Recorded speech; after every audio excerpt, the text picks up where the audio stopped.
Good evening. Welcome to our May 10th, 2021 Matthews Board of Commissioners meeting. The board met earlier today to discuss the upcoming budget, and now we'll move on to the 7 o'clock meeting. I once again remind everyone that due to the governor's COVID-19 orders, this meeting of the Matthews Board of Commissioners will be conducted remotely using the Zoom virtual meeting platform.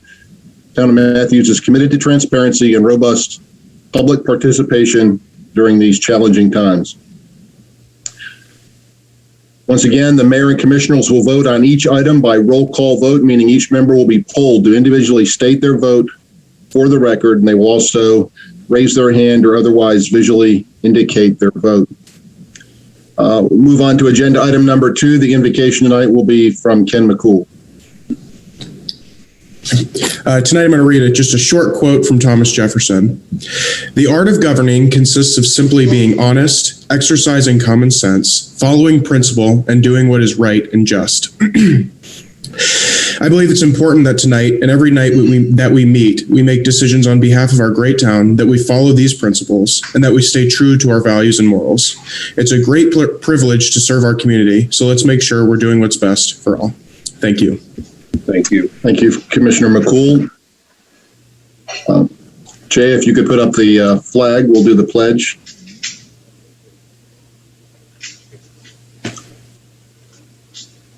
Can anybody see the flag? I'm not seeing it. Y'all see it? Okay. I pledge allegiance to the flag of the United States of America and to the republic for which it stands, one nation, under God, indivisible, with liberty and justice for all. Move on to agenda item number 4, recognize the National Public Works Week.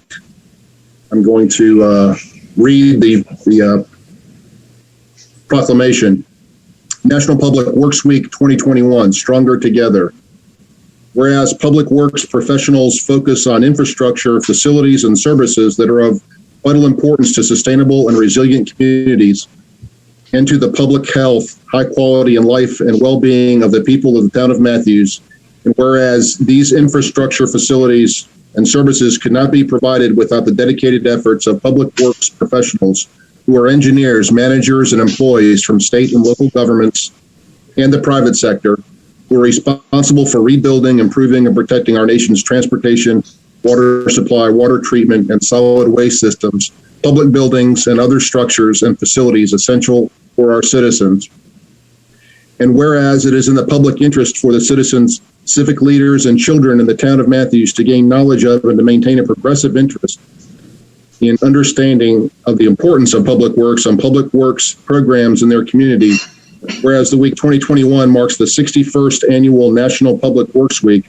Now, therefore, I, the Honorable John F. Igdon, Mayor of Matthews, do hereby designate the week of May 16 through 22, 2021 as National Public Works Week, and I urge all our people to join with representatives of the American Public Works Association and government agencies in activities, events, and ceremonies designed to pay tribute to our public works professionals, engineers, managers, and employees, and to recognize the substantial contributions they make protecting our national health, safety, and quality of life. In witness whereof I have hereunto set my hand and caused the Great Seal of the town of Matthews, North Carolina, to be affixed this 10th day of May, 2021. Very good. Okay. Hold, please. I'm having a little bit of technical difficulty here.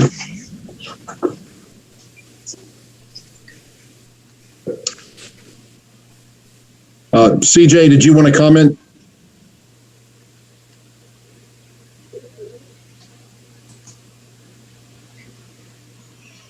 He should. Is CJ not, Lori, is CJ on the call? I'm sorry, Mayor. He might be having some technical difficulty as well. Perhaps you should just move on to the next item. Okay. I'm sure CJ is grateful for the proclamation. We'll move on to the next proclamation, agenda item number 6, recognize National Police Week and Peace Officers Memorial Day.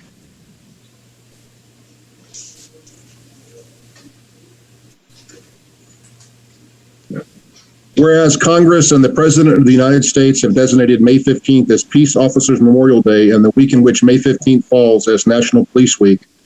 And whereas the members of the law enforcement agencies serving the town of Matthews, including the Mecklenburg County Sheriff's Office, the Charlotte-Mecklenburg Police Department, North Carolina Alcohol Law Enforcement, Mecklenburg County Alcohol Beverage Control, and the Town of Matthews Police Department play an essential role in safeguarding the rights and freedoms of the Town of Matthews. And whereas it is important that all citizens know and understand the duties, responsibilities, hazards, and sacrifices of their law enforcement agencies, and that members of our law enforcement agencies recognize their duty to serve the people by safeguarding life and property, by protecting them against violence and disorder, by protecting the innocent against deception and the weak against oppression. And whereas the men and women of the law enforcement agencies of Mecklenburg County unceasingly provide a vital public service, and therefore we do hereby proclaim the week of May 9th through 15th, 2021 as Police Week, call upon all citizens of Matthews to observe the 15th of May, 2021 as Peace Officers Memorial Day in honor of those law enforcement officers who through their courageous deeds have made the ultimate sacrifice in service to their community or become disabled in the performance of duty. And let us recognize and pay respect to the survivors of our fallen heroes. In witness whereof I hereunto set my hand and cause the seal of the town of Matthews to be affixed this 10th day of May, 2021. Mr. Mayor. Yes, sir. Commissioner Willie? Yes, if you would you modify that top part and add the North Carolina State Highway Patrol, because they are assigned to Mecklenburg County too. Sure, we can do that. Thank you. Thank you, sir.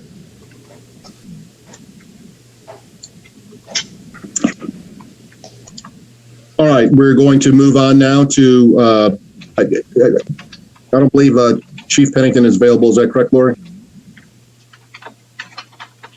That's correct, sir. Okay, so we'll move on to agenda item 6, introduce Finance Director Teresa Folk. And Becky, you will do this. Yes, thank you, Mayor, members of the board. I'm very happy to be introducing our new finance director to you this evening. Teresa Folk comes to us from the town of Newport, which is in Carteret County. She has been in local government for over 12 years. She worked for Carteret County prior to moving to the town of Newport. And she brings just an absolute wealth of experience to the position and has certifications as a local government finance officer, a budget officer, as well as a purchasing officer. And apparently those are not easy certifications to obtain. She went through a competitive hiring process to be selected for the position. And we are very pleased to have her joining us. She is relocating here. The husband will be joining here within the next year as he finishes up his career in local government. So big move for them, but we are very excited to have her. Want to help you put a face with a name. I know we normally do this in person, so this isn't quite the same, but you will start to see Teresa monthly for the budget reports. And of course, she will start to play a major role in budgets and all the financial management from this point forward. So please join me in welcoming her. And Teresa, if you want to say a few words, you are welcome to. Welcome, Teresa. Thank you. And I am very happy to be here in the town of Matthews and look forward to all the great things to come and getting to know each of you individually as a board. And hopefully, like I say, the COVID stuff will be better soon and we can all meet in person. But I do look forward to working with the town of Matthews and help to make things better and have a long career here. Thank you. Thank you very much and welcome. We're glad to have you. And I know Becky's especially happy to have you because she's been doing your job for the last several months. So Yeah. welcome. Thank you. All right, we're going to move on to agenda item number 7, receive information on milkweed for Monarchs Pledge from Debbie Foster.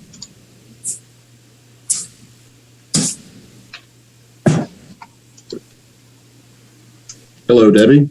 Hi there. Thank you so much for having me this evening, Mayor and Commissioners. You know a little about this because I sent an email recently, but I just wanted to give you an update because the project is coming up in about a week. So last fall, Mayor Higdon was approached by one of the Matthews residents who said, can we do something for monarchs? And there was a trickle-down effect, and eventually it came to the Appearance and Tree Advisory Committee, and we thought that this was definitely in our wheelhouse, that this was something we could easily do something about. And if you don't know, the monarch population has declined by about 95% at this point, and there are some experts who feel that extinction is imminent. There's just nothing that can be done. But I know quite a few people, myself included, who have started growing monarch for milkweeds and are seeing monarchs come through our yard for the first time ever and hatch out. So this is a positive sign. It's something small that we can do. They're specialist animals. That means that they have something that they need, and if that is not there, then they simply cannot reproduce, and that need is milkweed. They feed on it, and they lay their eggs on it, and their young are raised on it. So if milkweed does not exist, neither do the monarchs. So the Appearance and Tree Advisory Committee contacted Lisa Tompkins of Carolina Heritage Nursery and its Elemental Landscape Design. Lisa's the one who redesigned 3 of the town entrances. She has a number of other projects. She designed the Veterans Park Memorial Gardens, which I think are just spectacular, using all native plants and very beneficial plants for us. And we were able to work with her based on the budget that we were given by the town, and we can pay for this project with that. We do intend to recoup the costs, so we are charging for the milkweed a nominal fee of $5, and that way we can get the budget back in place to do this again. And we hope to make it an annual event because we think it is very beneficial.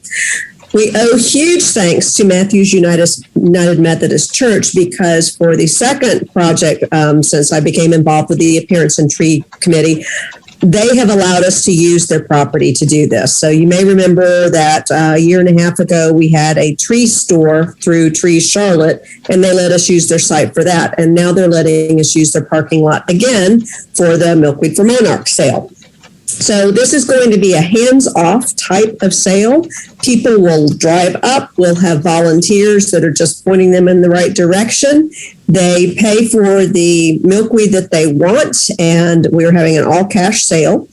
And then volunteers will load their car. We've got a 10 plant limit per person. We could only afford about 250 plants with the $1,000 that we had. So we wanted to limit it so that as many people got this as possible.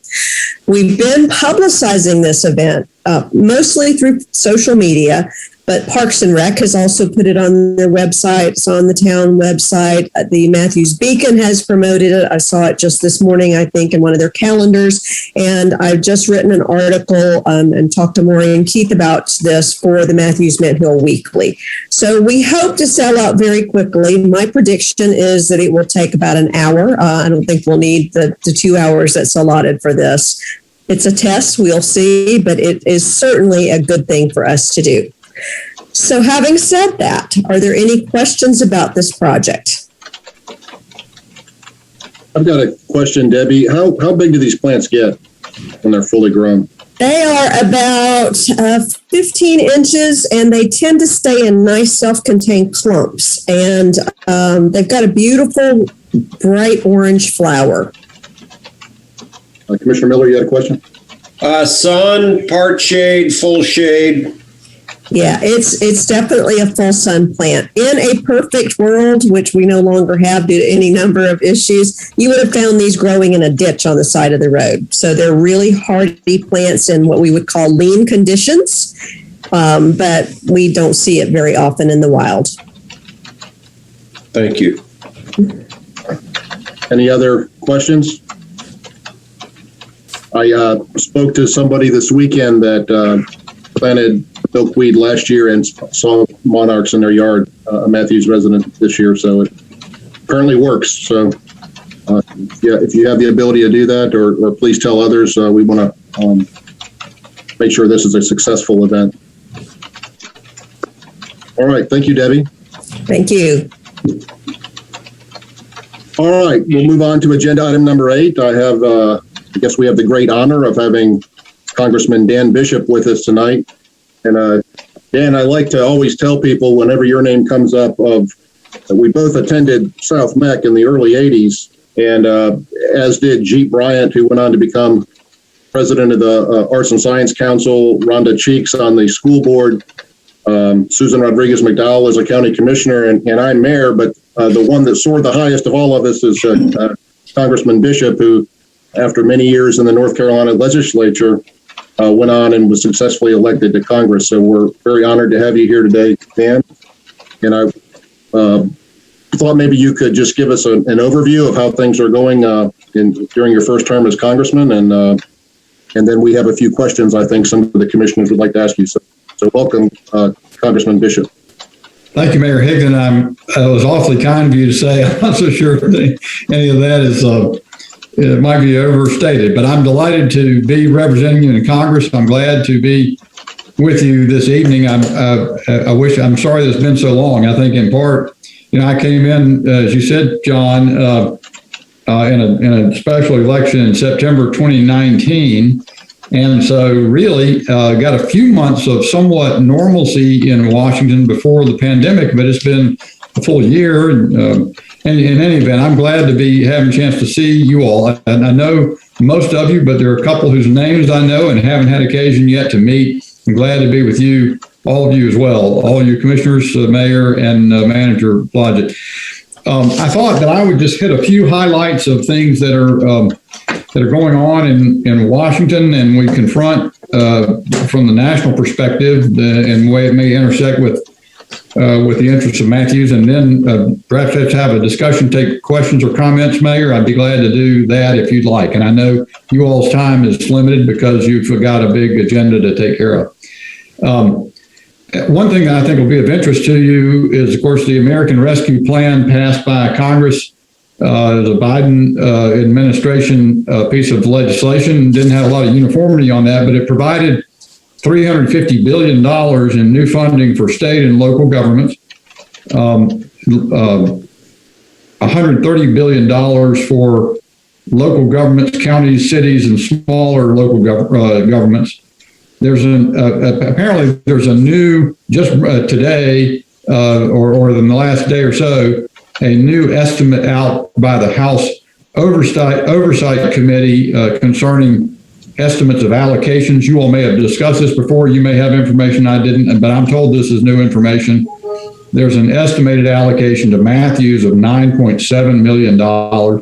My understanding, though, is that local governments with a population of less than 50,000, which I believe still would be Matthews, it receives funds from the state governments in proportion to population. So there's a pass-through rather than making a direct grant from the federal government. If I'm incorrect about that, and if you'd have a direct allocation, then I've got information I can furnish you guys about details of how you make your application to the federal government. And in any event, whether you're a fan or not of that particular legislation, I know you all are interested in what might be a budget impact on you. So that's the estimate in any event that the House Oversight Committee has put forward today on behalf of Matthews and as one of many communities. I shouldn't have launched into this without first taking a moment to introduce you guys to my district director who's on the call, Liz Driver. You see down there, Liz, and wave at the camera a little bit. Liz has joined my office early this year, and we are, one thing, Mayor, you mentioned, as you mentioned, and we talked about, since I'm new to Congress, when I jumped in September, we didn't have any staff in place. We had constituent needs that needed to be addressed, so we sort of hastened and got the constituent services part taken care of. But as I entered my my first full term this year, we're working to reorient our district office. Liz is available to you all. We're going to be spending time in the community. Caroline Winchester is a field rep, and Liz runs the office. We have several other staff, but they are as much as their time as possible out in the community. And so whenever we can be of assistance, you guys would like to have somebody from our office, even when I'm unavailable, or someone in your community for an event, we are going to be on the lookout for those and active about doing that. So at least you've had an opportunity to see Liz's face and to know she's working with us. I thought I'd mention a couple of things I know are having an impact on local communities. Liz and Caroline helped arrange a roundtable with Union County law enforcement agencies, and although not, I guess you have a little piece in Union County, but in any event, we were talking about a number of things that are affecting the interests of law enforcement and community safety, stretching community resources. We do have a fairly significant crisis at our southwestern border. We have folks, unaccompanied minors and family units with very small children who are coming into the country under federal law in fairly large numbers, 172,000 apprehensions by Border Patrol in March. That's the highest level in 20 years. For a month, we have reason to believe, although that data we got another day or two before we get April numbers, but we anticipate that will continue at a slightly even increased rate from that for April. And as those folks are coming in, they're being processed, and the unaccompanied minors are going into the custody of Health and Human Services. There are about 16,000 beds for these minors on the border. They are increasing over time very rapidly to about 60,000. They turn over every 24 days roughly, and those kids are being sent into the country. Same for families with small children are being put on board buses or aircraft and going to places in the United States. You may be seeing impacts on your community services of demands of that as folks who really, in most cases, are not able to read or write English or speak English will be coming into communities across our state as well. We also, as a result of, as this is happening at our border, are seeing drug interdictions, drugs coming in. They're seizing. It's estimated a 233% increase, for example, in fentanyl seizures. We're told by Union County law enforcement that is having a very noticeable impact in Union County. I presume in Mecklenburg. I have not had occasion to speak with law enforcement in Mecklenburg, but I guess the other aspect of that is that cartels, criminal cartels operating on the beyond the southwestern border are reportedly making $10 to $14 million per day in trafficking people and drugs. But those cartel operations, actually, according to Union County law enforcement and some news stories, are having an effect in North Carolina. They're operating. We're told that there's a major hub for Mexican cartels in Atlanta. Charlotte is a subsidiary hub, but those operations are ongoing and they present a danger to community safety, of course, where you are. So I want you to know that I'm doing everything I can to prevail on the Biden administration to work to resume some better control to sort of blunt this.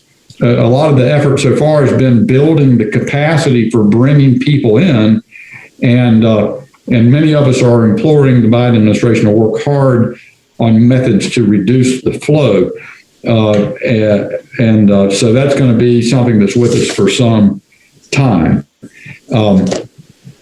You also have heard there's a Biden administration initiative in Congress and legislation. Well, there's no legislation yet, but a plan to bring an infrastructure bill to a vote in Congress. It's called an infrastructure bill.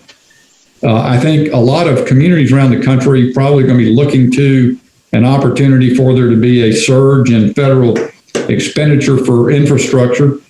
The problem with plans that have been talked about so far, from my perspective, is that 93% of the spending is on things other than what I think we typically regard as infrastructure, leaving only about 5% on roads and bridges, another 2% on some other items like broadband and the like. But there's been some discussion about what constitutes infrastructure and some things on spending plans by the Biden administration on, for example, community healthcare services and some things like that. They're not particularly usually thought of as infrastructure. But I would say stay tuned. I think there are a lot of municipalities in the communities that I serve that are interested in whether we'll see a significant infrastructure impact, infrastructure spending impact on things you more typically may regard as infrastructure. I hope we'll work something out to that effect. But that, of course, is a pretty hot topic. I'll leave aside the discussion of the tax increases that are proposed. That's of interest to a lot of people. I don't know if it's directly significant to your mission there on behalf of the town of Matthews. Let's see, what else? I guess I think I'll skip that in the interest of kind of keeping things relatively short. Let me just stop and see whether you all want to there are a couple of things here I could discuss, but I think rather than use up all the time speaking to you, I'll stop and see if I can hear things that are of interest to you, and if there are specific requests or things you'd like me to be doing on your behalf in Washington. Dan, I've got a real quick question. Have you been briefed or heard anything on the ransomware with the pipeline situation? I have not received a briefing on that yet. I am on the Homeland Security Committee, so I anticipate that'll happen not too far away. The one thing, I guess, and I think this has been a matter of public record, if I'm not mistaken, that there's a belief that it comes from a Russian source, not Russian government. So Biden, I think now that I'm thinking about it, I think that was public comment. The president was saying that the Russian government needs to take responsibility for things going on its territory. I really don't have up-to-date information, John. I'm sorry about that. I know the gas prices have already started to escalate as a result. Who had some questions? I believe Commissioner Urban, did you have a question or two? I did, and Dan, nice to see you again. Good to see you, John. It's been a while. You answered actually a couple of my questions because you must have been filled in with some of my information.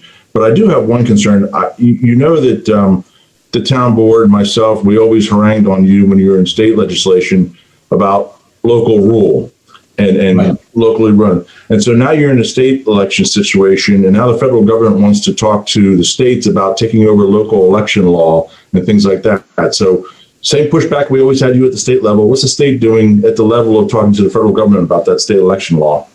Yeah, it's a good question, John. And just about the overall picture there. And I was a Mecklenburg County Commissioner back in the day, and so I appreciate the perspective of the state versus local. I do know.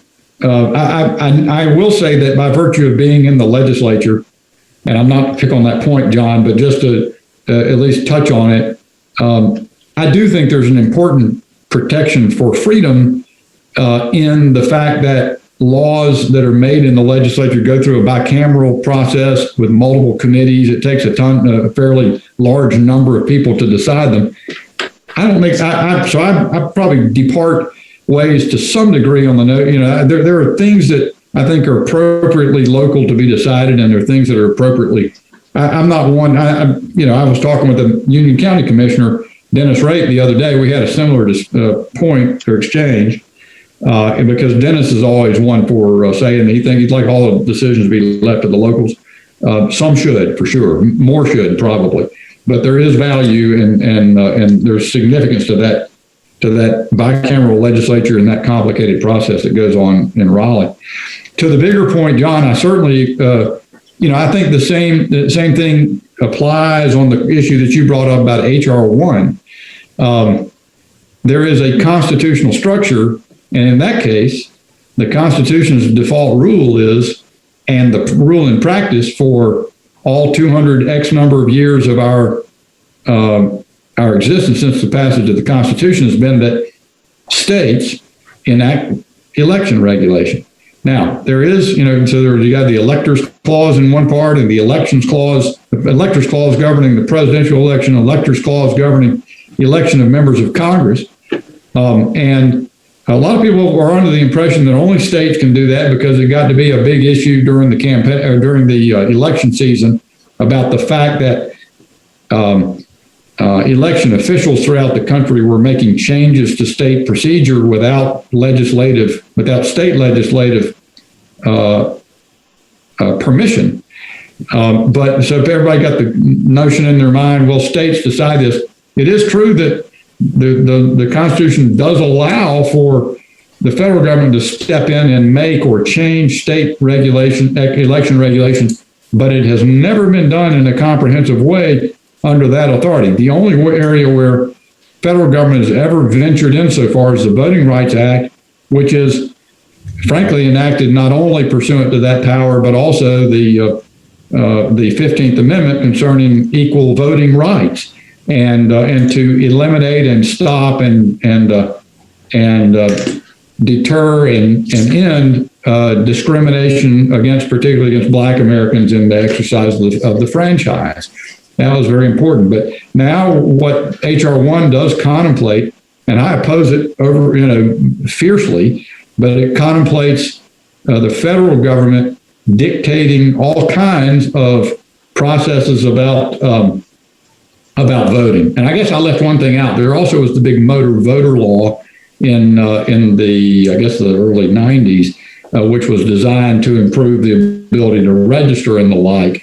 But for the most part, that's been left to state legislatures as the Constitution contemplates by default. The biggest concern I have is that H.R. 1 would forbid, in effect, would forbid the use of voter ID. And of course, the citizens of North Carolina have amended our state constitution to require it. So there are a lot of changes in there. I get your point, and it's simply a simple way to go about it to say local control is better. In many ways, that's the right instinct. But in this case, it also has the added imprimatur of the constitutional structure and the way it's designed. So I'm going to continue to resist that in Washington. Obviously, I'm in the party that's in the minority in the House, and the House is very much a majoritarian institution. Majority runs things through. What we, of course, will see is the degree to which the filibuster remains in effect in the Senate. So far, indications are that it will, and the degree to which that bill and others as controversial as that, of which there have been very many passing in the House, whether those will get 60 votes or not. So it's a time in which change, and I know there are members on this board who disagree with me on politics, I'm sure, and I respect all our differences. But it is, to be sure, a very consequential moment in Washington. And if the number of pieces of legislation passed in the first 100 days, if they all became law, we would see extraordinary changes in the way our country is governed. And I think that some of them would catch a lot of people by surprise. Thanks, Dan. Okay, are there any other questions? Commissioner Miller? Thank you. Mr. Bishop, Jeff Miller here. My question is there any way we can reverse the need for a court order to release police body camera footage? I feel that it fosters a mistrust in police that is based on assumptions that the police are hiding something. And this is most recently evidenced in Elizabeth City. Jeff, what controls the release or withholding of body cam video is a state law. It was passed when I was in the General Assembly. I will say that one of the desires there, Jeff, was, or one of the I say desires, I mean the people who designed that law and generally were reasonably satisfied with the way it worked, were concerned about the politicization of incidents when that are potentially controversial. and there's video available. They did not want to put, for example, the town commissioners under the glare of an immediate decision making, and there can be reasons, law enforcement reasons, not immediately to release video in every instance, and so. And there can be some public safety reasons to control the time of the release until you've made preparations if you believe it might trigger unrest and the like. Some of those interests, in my personal view, make sense. On the other hand, with the way things are, I think we're moving toward a time when just about everything that happens is on video. And at that point in time, maybe the interest in holding this police video begins to wane. So I think your point's well taken, Jeff, and certainly something that ought to be looked at again. It is, however, something that I don't have any influence over at this point, other than I'm going to go spend some time with the state legislators on June 1 and 2, just to catch up with them on a variety of things. I will mention that that's come up, Jeff. I know that you may want to reach out to your state legislators. I guess it's Ms. Hunt and who serves you in the Senate? I'm not quite sure right now. The state Senate. It's either Jeff Jackson. Yeah. So that might be something to take up. If there's a reason to make adjustments to that law, Jeff, that would be the way it is. It provided a process for the video to be released at the discretion, I think, of the police department, or there's I can't remember exactly how it works, but ultimately you have to go get a Superior Court judge. That can happen, by the way, Jeff, very quickly if the municipality desires to do it. You could. I do understand though. Your point may be. I just think every item of body camera video ought to be available to the public at all times, and if that's your view, that's your view. But that's how it would have to be resolved by the state legislature. Thank you. Sir. Commissioner Whitley. Thank you, Mayor. Good evening, Congressman. I want to personally thank you. Several years ago, I came to you and asked you for some help for Crestdale community, and you were so gracious to give $125,000 for town of Matthew for Crestdale improvement. Well, we have finished the Crestdale Heritage side. We improved it, made it 10-foot wide sidewalk. It's a great trail. I would just want to invite you to come by one day and look at it and see where your money went. But it's a great improvement for connectivity from downtown all the way over to the sports complex. But I just want to personally, I think it's the first time I had the opportunity to thank you for your help with that, and just invite you to come by and give me a call, and I'd love to show you where your money went on that. Thank you, Reverend Whitley. And let me say, it's been a while since I've had an opportunity to be in your church, and I'd love to have a chance to do that again as well. I remember being... we stayed open. We did not close during the whole... We went down to 10 people, and we're back up to 100. But we have a 9:45 service each Sunday. You're more than welcome anytime you're in town to come and worship with us. Well, I will make it a point, and Liz will help me make it a point to make sure that we get an opportunity to come out and see. I would like to see what happened in Crestdale, and you showed me what we were able to do there. I was happy to I think, joined, I believe it was, I think Mr. Brawley at the time, and I got some money together out from the state. And perhaps, wouldn't it be nice if we could get some infrastructure money and redouble our efforts at this point from the federal government? I hope we can. But it certainly is good to see, sir. When the meeting first came on and I spotted you, that was frankly my first thought. It's been a while since we'd had an opportunity to issue it to share greetings. So thank you, Reverend Whitley. Thank you. Love to your family as well, too. Thank you, sir, and to yours. Dan, during most of the time, their kitchen has been closed over at Reverend's Church, and so I've lost about 40 pounds since. I'm down a few pounds, nervous. So it's time for me to come in and see what we can do. Do we have any other comments or questions for the Congressman? Thank you, Mayor. In the absence of any, let me just finish by saying thank you for this time to renew acquaintance. I look forward to having a chance to do it in person soon. And And we're going to try to stay in touch with you through Liz and Caroline so that we can be more responsive to your needs and not be just, every once a year or something like that. I think we ought to be in touch with you more often, and we're going to try to do that. We'll try not to be pests, but that'd be great. That would be much appreciated. We try to be respectful of your time as well. We know you're very busy, but when you're in town, if you could stop by, we intend to start meeting in person very soon. So hopefully by June or July at the latest, we'll be meeting in person again, and we'd love to have you come to one of our live and in-person meetings. So I know that we're all looking forward to resuming some sense of normalcy. It's been a long time. Thank you for what you do for the town of Matthews, and thank you for your time. Thank you, Dan and Liz, and we'll talk to you soon. Great. All right, we'll move on to agenda item number 9, receive an update on COVID-19 from Chief Kinnenberg. Good evening, Mayor and Council. Hope you guys don't mind I'm not coming to you by video tonight. Today is day 423 of EOC-related activity with COVID.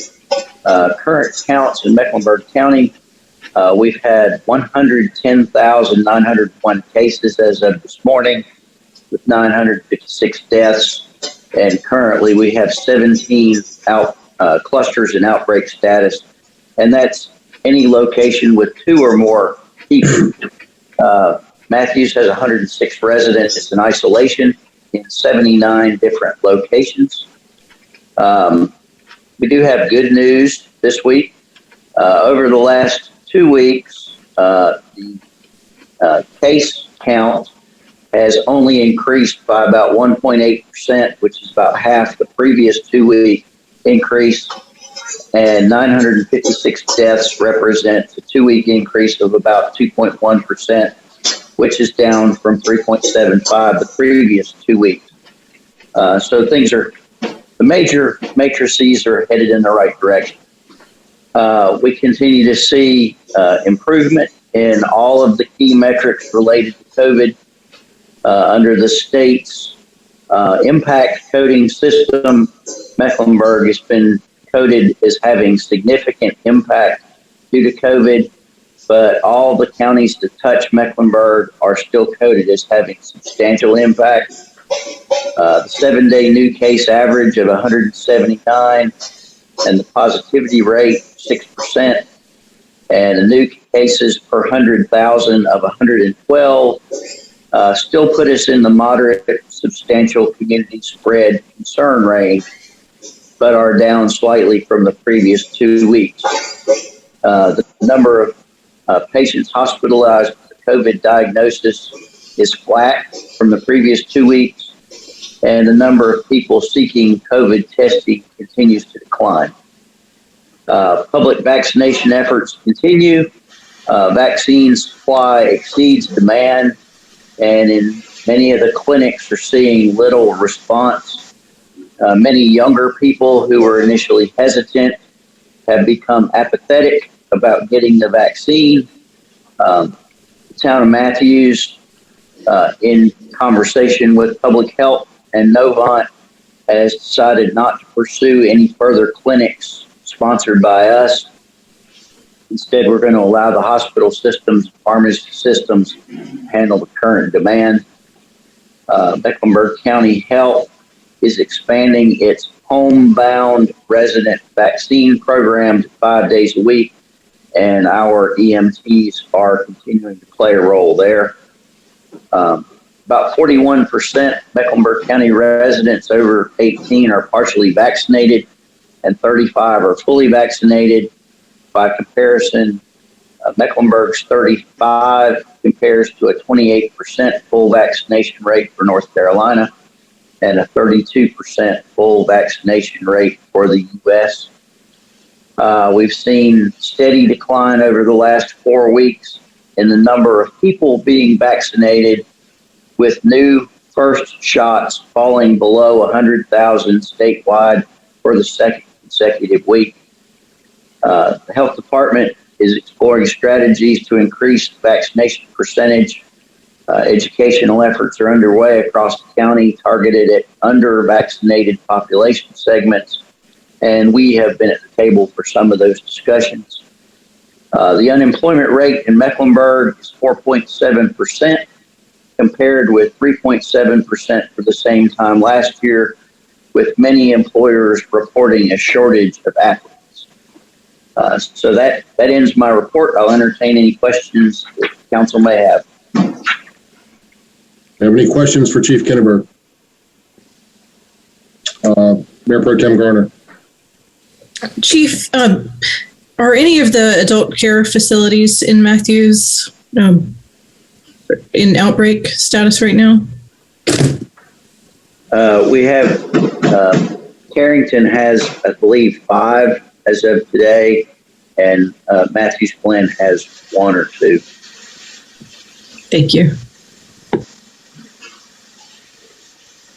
Any other questions? Commissioner McCool? Excuse me.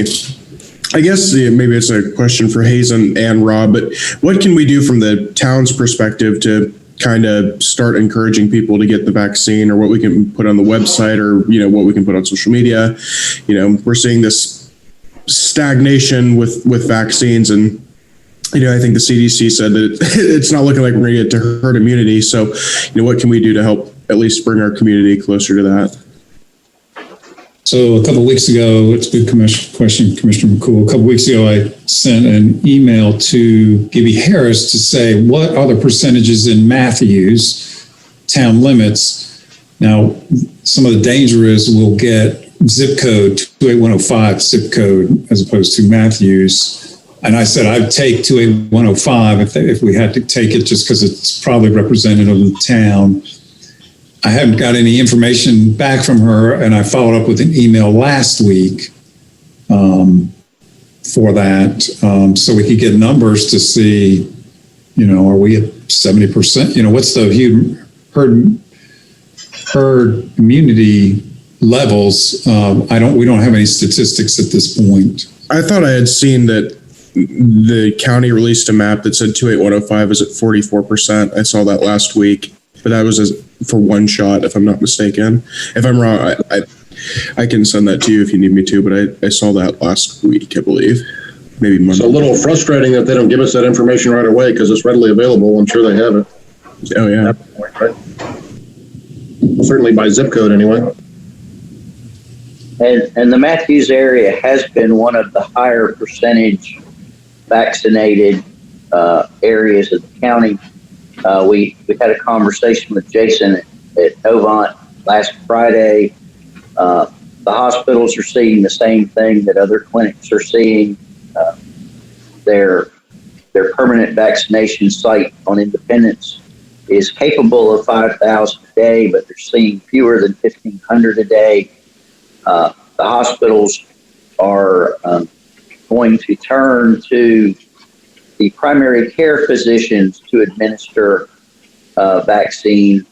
One of the big issues is reluctance or mistrust. So by going the primary care physician route, there's a hope that those who have not been vaccinated have a relationship with a primary care physician, and they might feel better.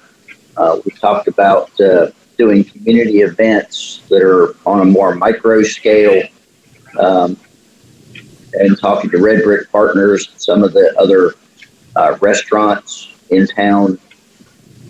But none of them are garnering numbers that are going to get us to keep herd immunity right now. So we keep pushing the education event, but the opportunities are there. We've got 1 or 2 generations that are reluctant. That's what's holding us back. Well, I'd like to see at least the town do at least have some sort of information or something we can put on the website and social media, just so our constituents at least has that out there. And we can get you shot again, so you can do a PSA. Maureen, did you have something? Yeah, I was just going to say, we do have some information on our website that I keep up to date, and the county has a pretty comprehensive communications plan, and we're working together with them on that and try to push out the messages as we see fit for the town. But we'll continue to highlight it on social media as well. Thank you. Thanks. Rob, have you heard anything early on? There was some talk in the legislature, I can't speak tonight, of mandating the vaccinations for college students or even, in public schools. Have you heard anything about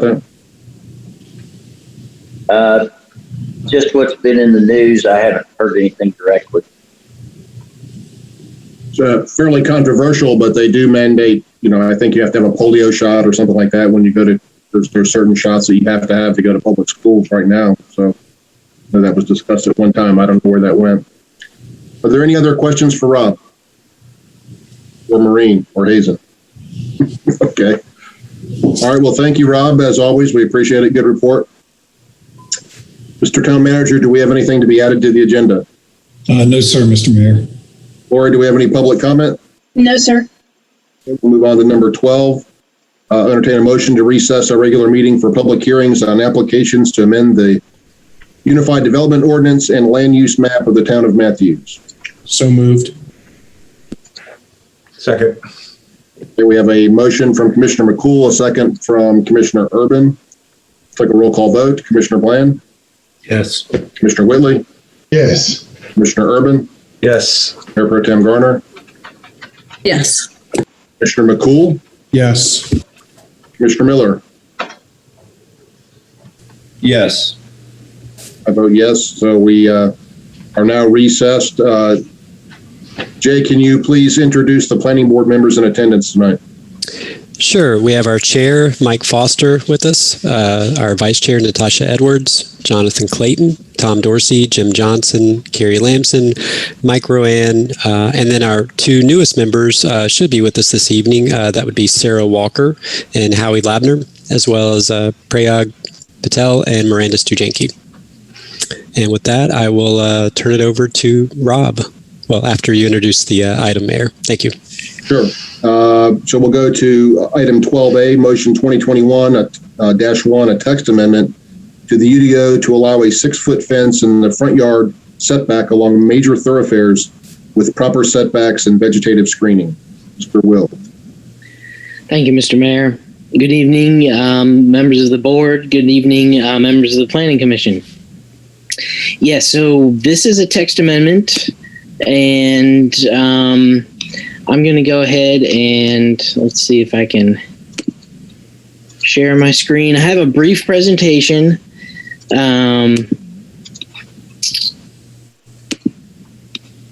Share screen. Sorry, technical difficulties, of course.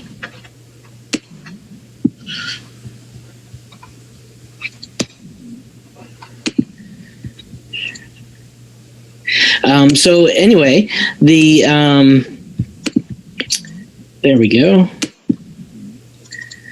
Okay.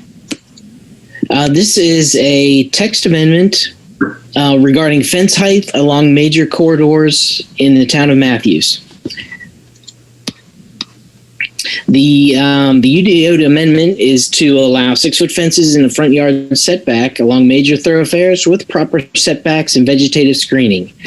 A little bit of background on this item is staff was directed by the Board of Commissioners to look at the possibility to allow a higher fence, higher than 4 feet, which is what is currently permitted in the front yard setback, along major roadway corridors in the town to give residents some relief from increased noise and traffic noise and increased privacy. After researching the issue, staff found a few communities in North Carolina that do allow 6-foot fences in height in the front yard setbacks along busier roadways. However, a taller fence typically requires the property owner to do additional mitigation steps, such as set the fence back from the right-of-way and have a vegetative buffer in front of the fence.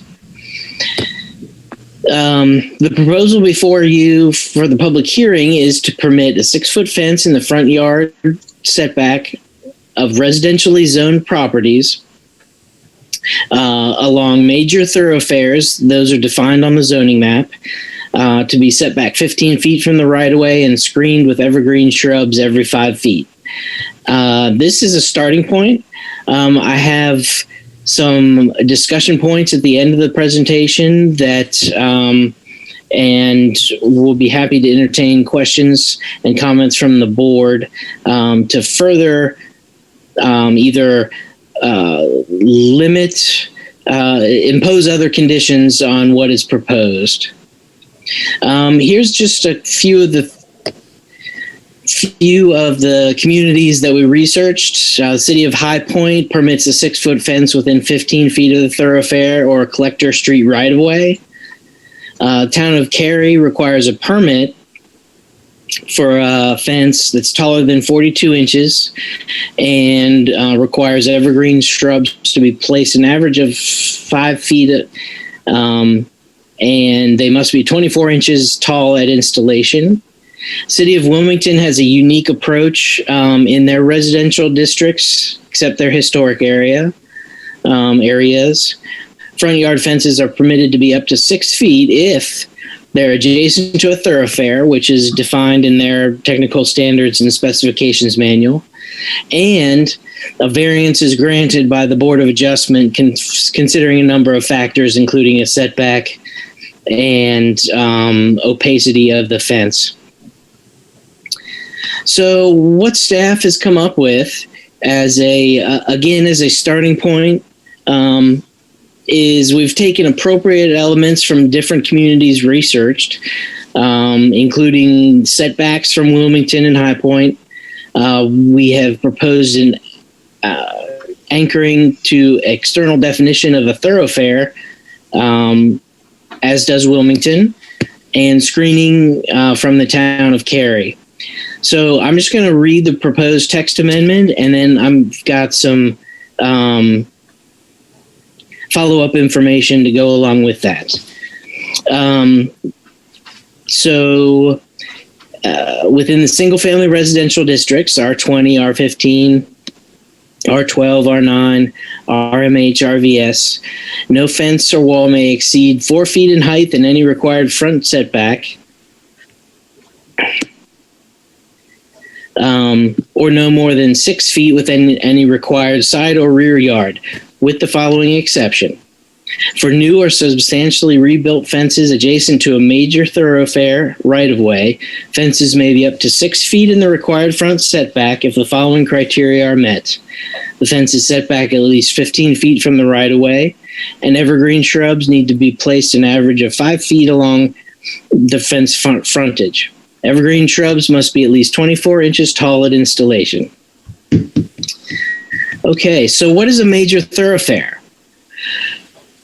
This is sort of the crux of part of the main crux of the issue is where we're talking about having this implemented.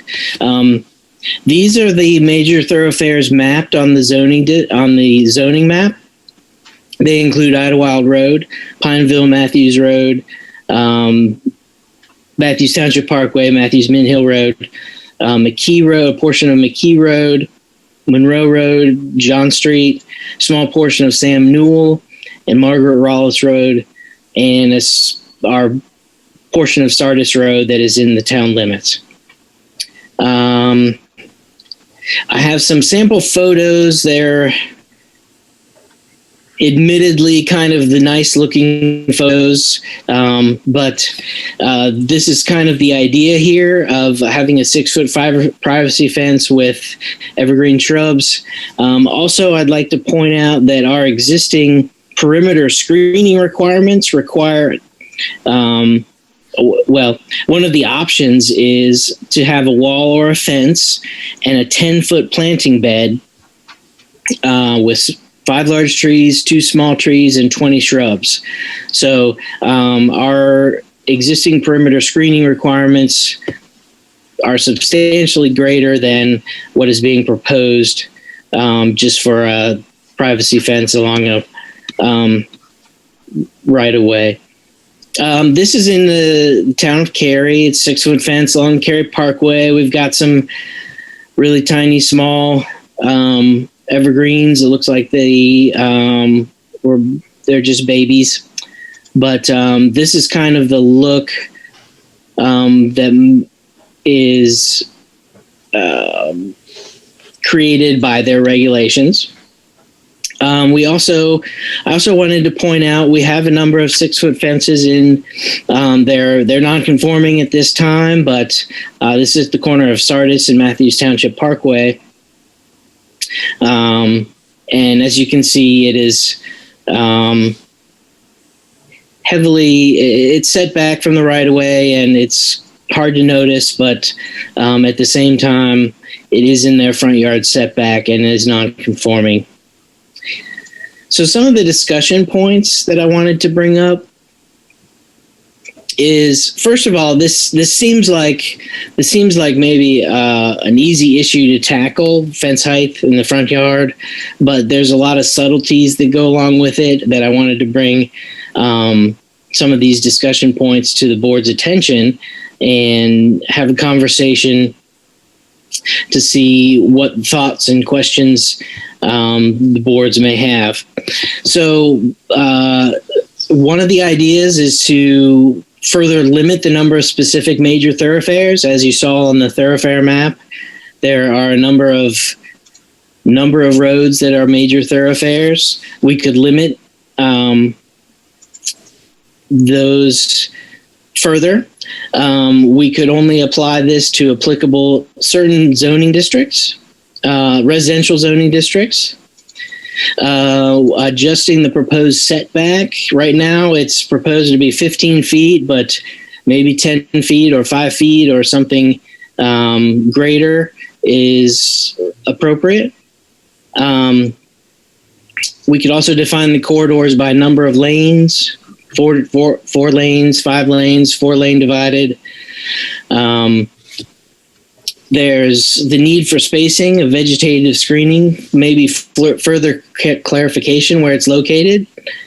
Additional setbacks for gates and driveways. That means, so like if I'm getting my Amazon truck delivered to me, I don't want to have them waiting with their tail end hanging out on Highway 51, waiting for me to open the gate. Also, distance from the back of sidewalks. Not all of our sidewalks are in the right of way. Some are in easements.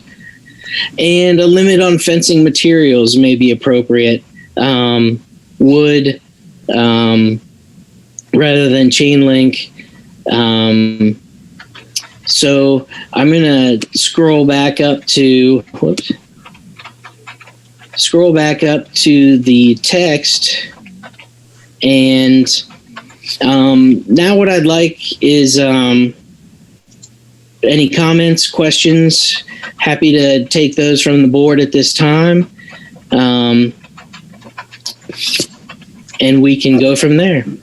I'll start. I do think that the list of roads is too great. I think I'm thinking, Matthews Mint Hill Road. I would hate to see that road, wall-to-wall fences. I don't think it's really necessary there.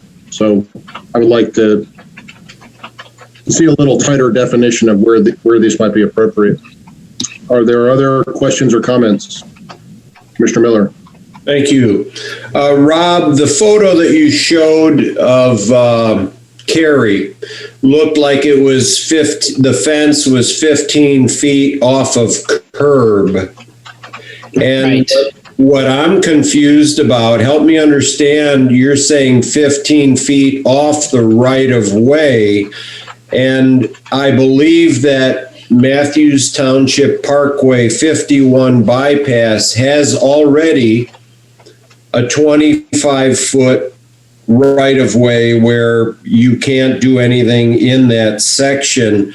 Is that 25 plus 15, and it would be 40 feet off of curb? Yes, it would be 15 feet from the property line, or the right-of-way line, So it would be set back fairly far. So 40 feet, I guess what I'm having trouble, that's a large infringement on personal property. And what if I put up a fence, why do I need 15 feet off of right-of-way to put in Leland cypress or a shrub that won't be 15 feet wide? Yeah, and that's a great point. I think the 15 feet was taken from another community, and it may be inappropriate for the town of Matthews. So that is something. And actually, I agree. I think it needs to be reduced to something a little more manageable, so that we're not pushing people's front yards back.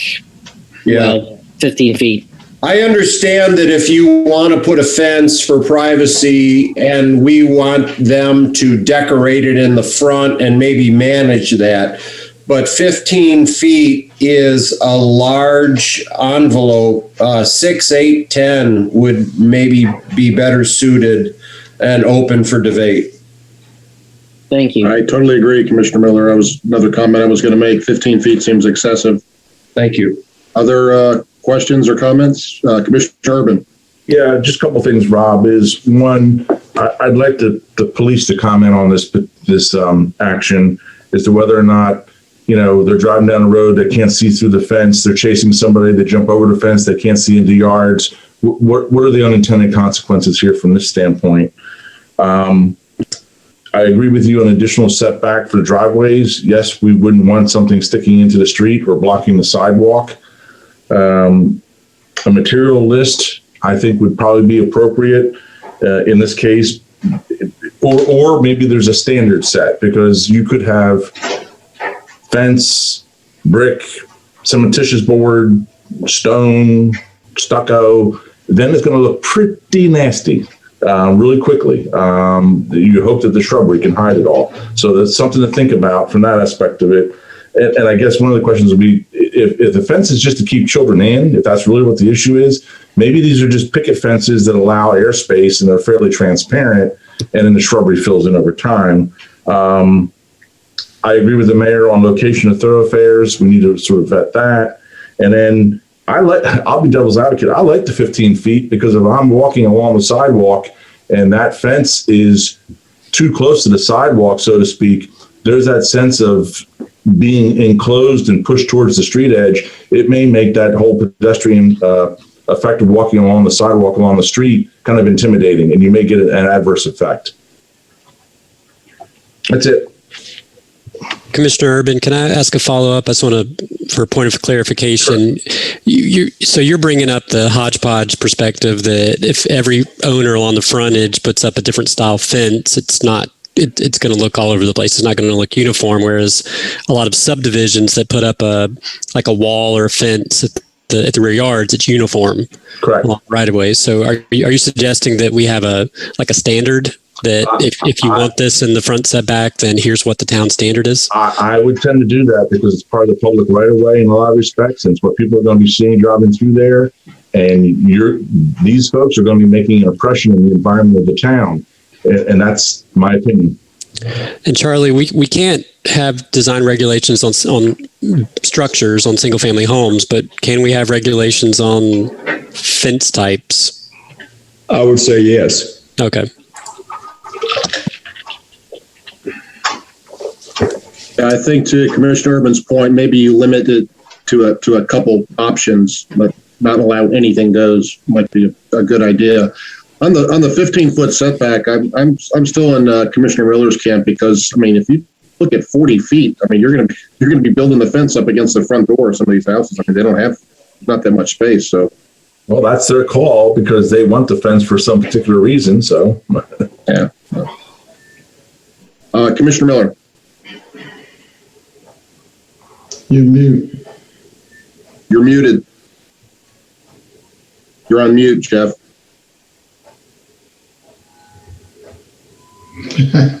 Jeff, you're muted. We can't hear you. Sorry. Can we bring that photo back? It's 15 feet off of Curb in Cary. And we already have fought years and years because our 51 Parkway is 25 feet right away. We add 15 feet to that, you're losing a lot, and a Leland cypress doesn't need 15 feet more further back. I just don't feel that that's fair. If you build a multi-use path and it's 10, 12 feet wide, then what do you do? If a future road plans to have that widened streetscape, what happens then? Mr. Miller, are you referencing the highway overlay buffer that has the vegetative setback requirement? Yeah, we set back a landscaper where their Cook's is because they were using it and all sorts of things. Mm-hmm. If this is, so the intended purpose here would be for residential property, and we have very few residential properties that would be impacted by, that are in the highway overlay district. We'll go back and pull the map and see where that would even be applicable. Because that isn't the one being discussed in that overlay at Sardis Road? It's very close. I'd have to pull the map up. It's very close to it. Well, it's relevant.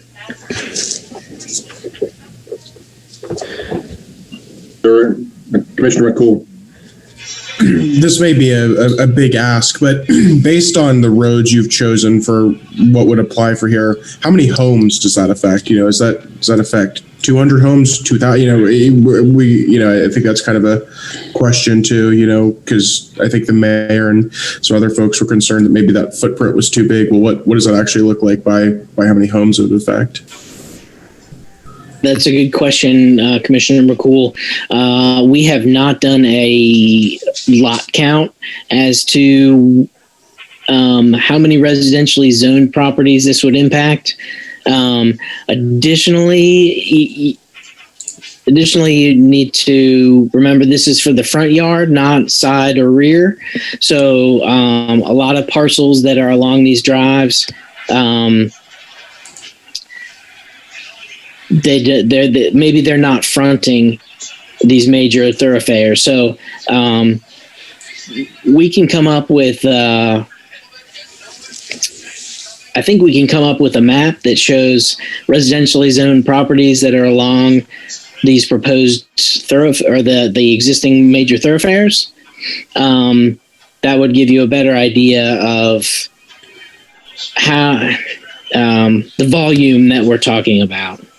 I'd be kind of curious about that. Looking at the roads is one thing, but knowing an actual number would help me for sure. Mayor Pro Tem Garner. Yeah, I think starting with the roads or determining which major thoroughfares would be affected is a good starting point before getting into the materials. But, I would want to know the speed limit and the number of lanes, the traffic count, sort of just to get in my mind, I can picture it. But, again, I think when we first talked about this, I said, well, the house on 51 is one thing, but if everybody on John Street starts putting up fences all along John Street, that completely affects the corridor. So seeing that, but also I worry if we're saying that, if you put a fence in and you must have like 2 foot mature or 24-inch mature, maturing evergreens, then we start talking about equity factors, and I'm not sure, that's if only people who can afford to do the landscaping can have a fence. Is that really the tone we want to set?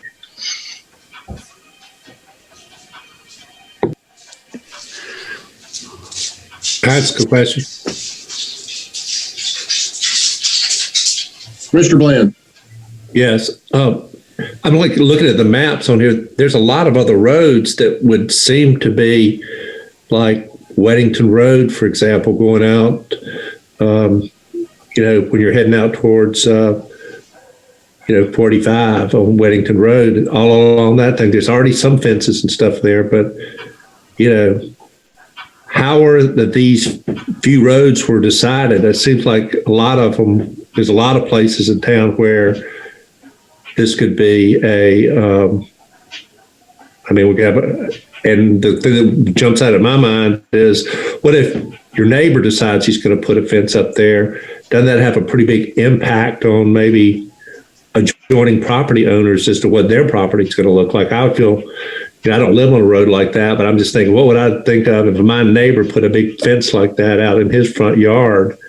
Okay, what's it going to do? Is that going to force me where I've got to put a fence up in my front yard? Or is that something, an eyesore that I'm going to have to live with? It's sort of, maybe it's just my way, a weird way of looking at it. But, I'm sitting here thinking about what's it going to look like going down Weddington Road? What's it going to going out Pleasant Plains Road? Some of these houses maybe aren't real close, but some of them are. And so it just seems like we're opening a big can of worms here, but maybe not. So I can address the first part of your question. That was how we chose these particular roads. And again, this was a starting point. I felt as though it was important to anchor which thoroughfares we chose to something that is adopted by the town, and that these are indicated on our zoning map. And so which is adopted by the town. And we did look at a number of other types of plans, comprehensive transportation plans, thoroughfare plans, and then also functional classifications of roads. And none of them really captured the main thoroughfares or that we were looking for when we were trying to define what roads to choose. Again, it is definitely up to this board to limit the number of major thoroughfares.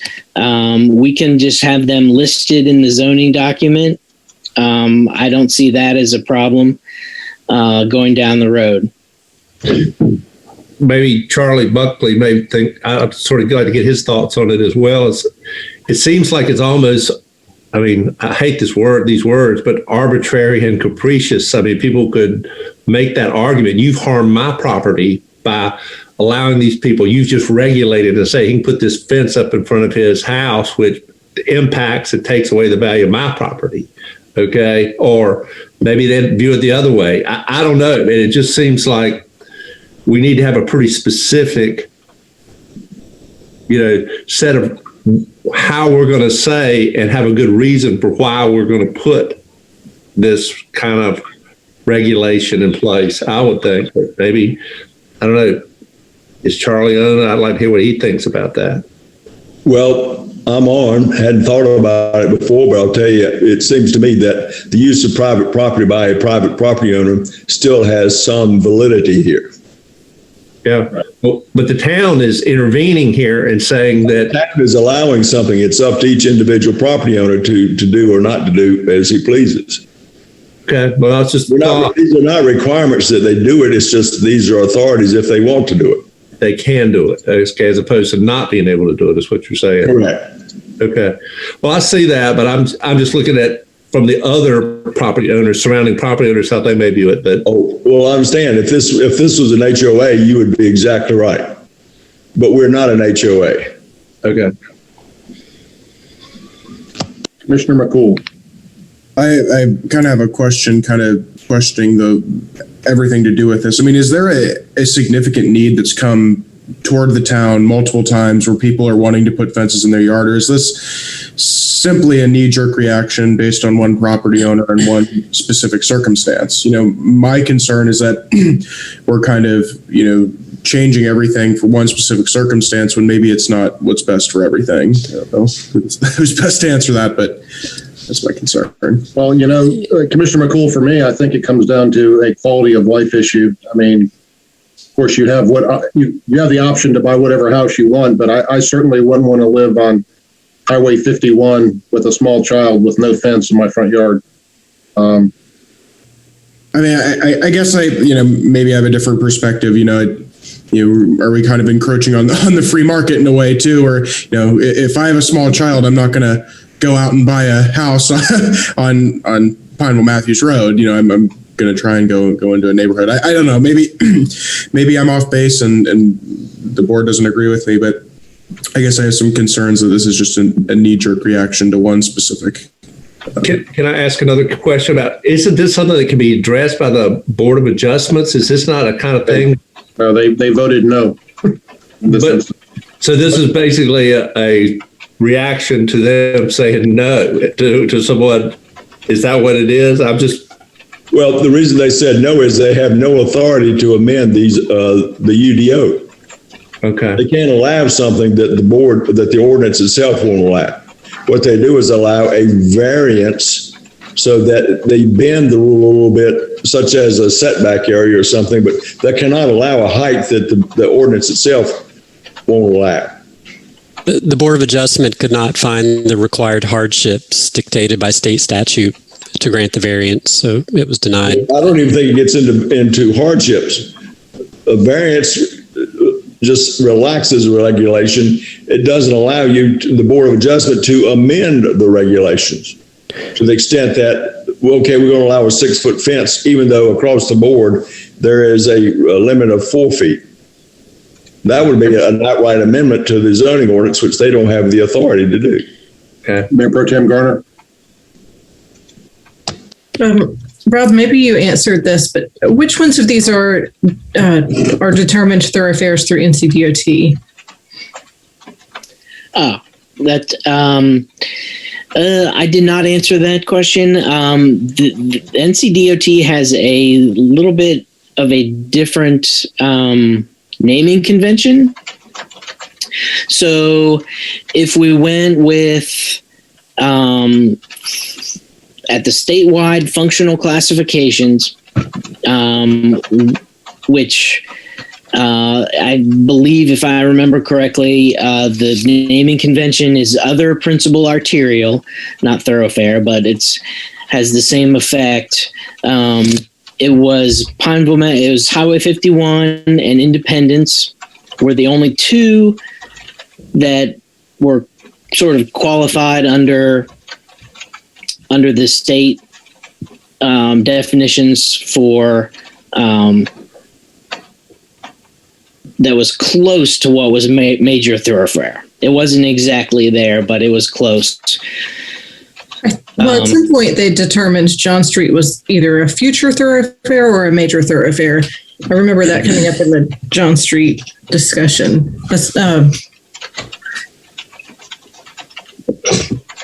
But I'm not sure. And to Ken's point,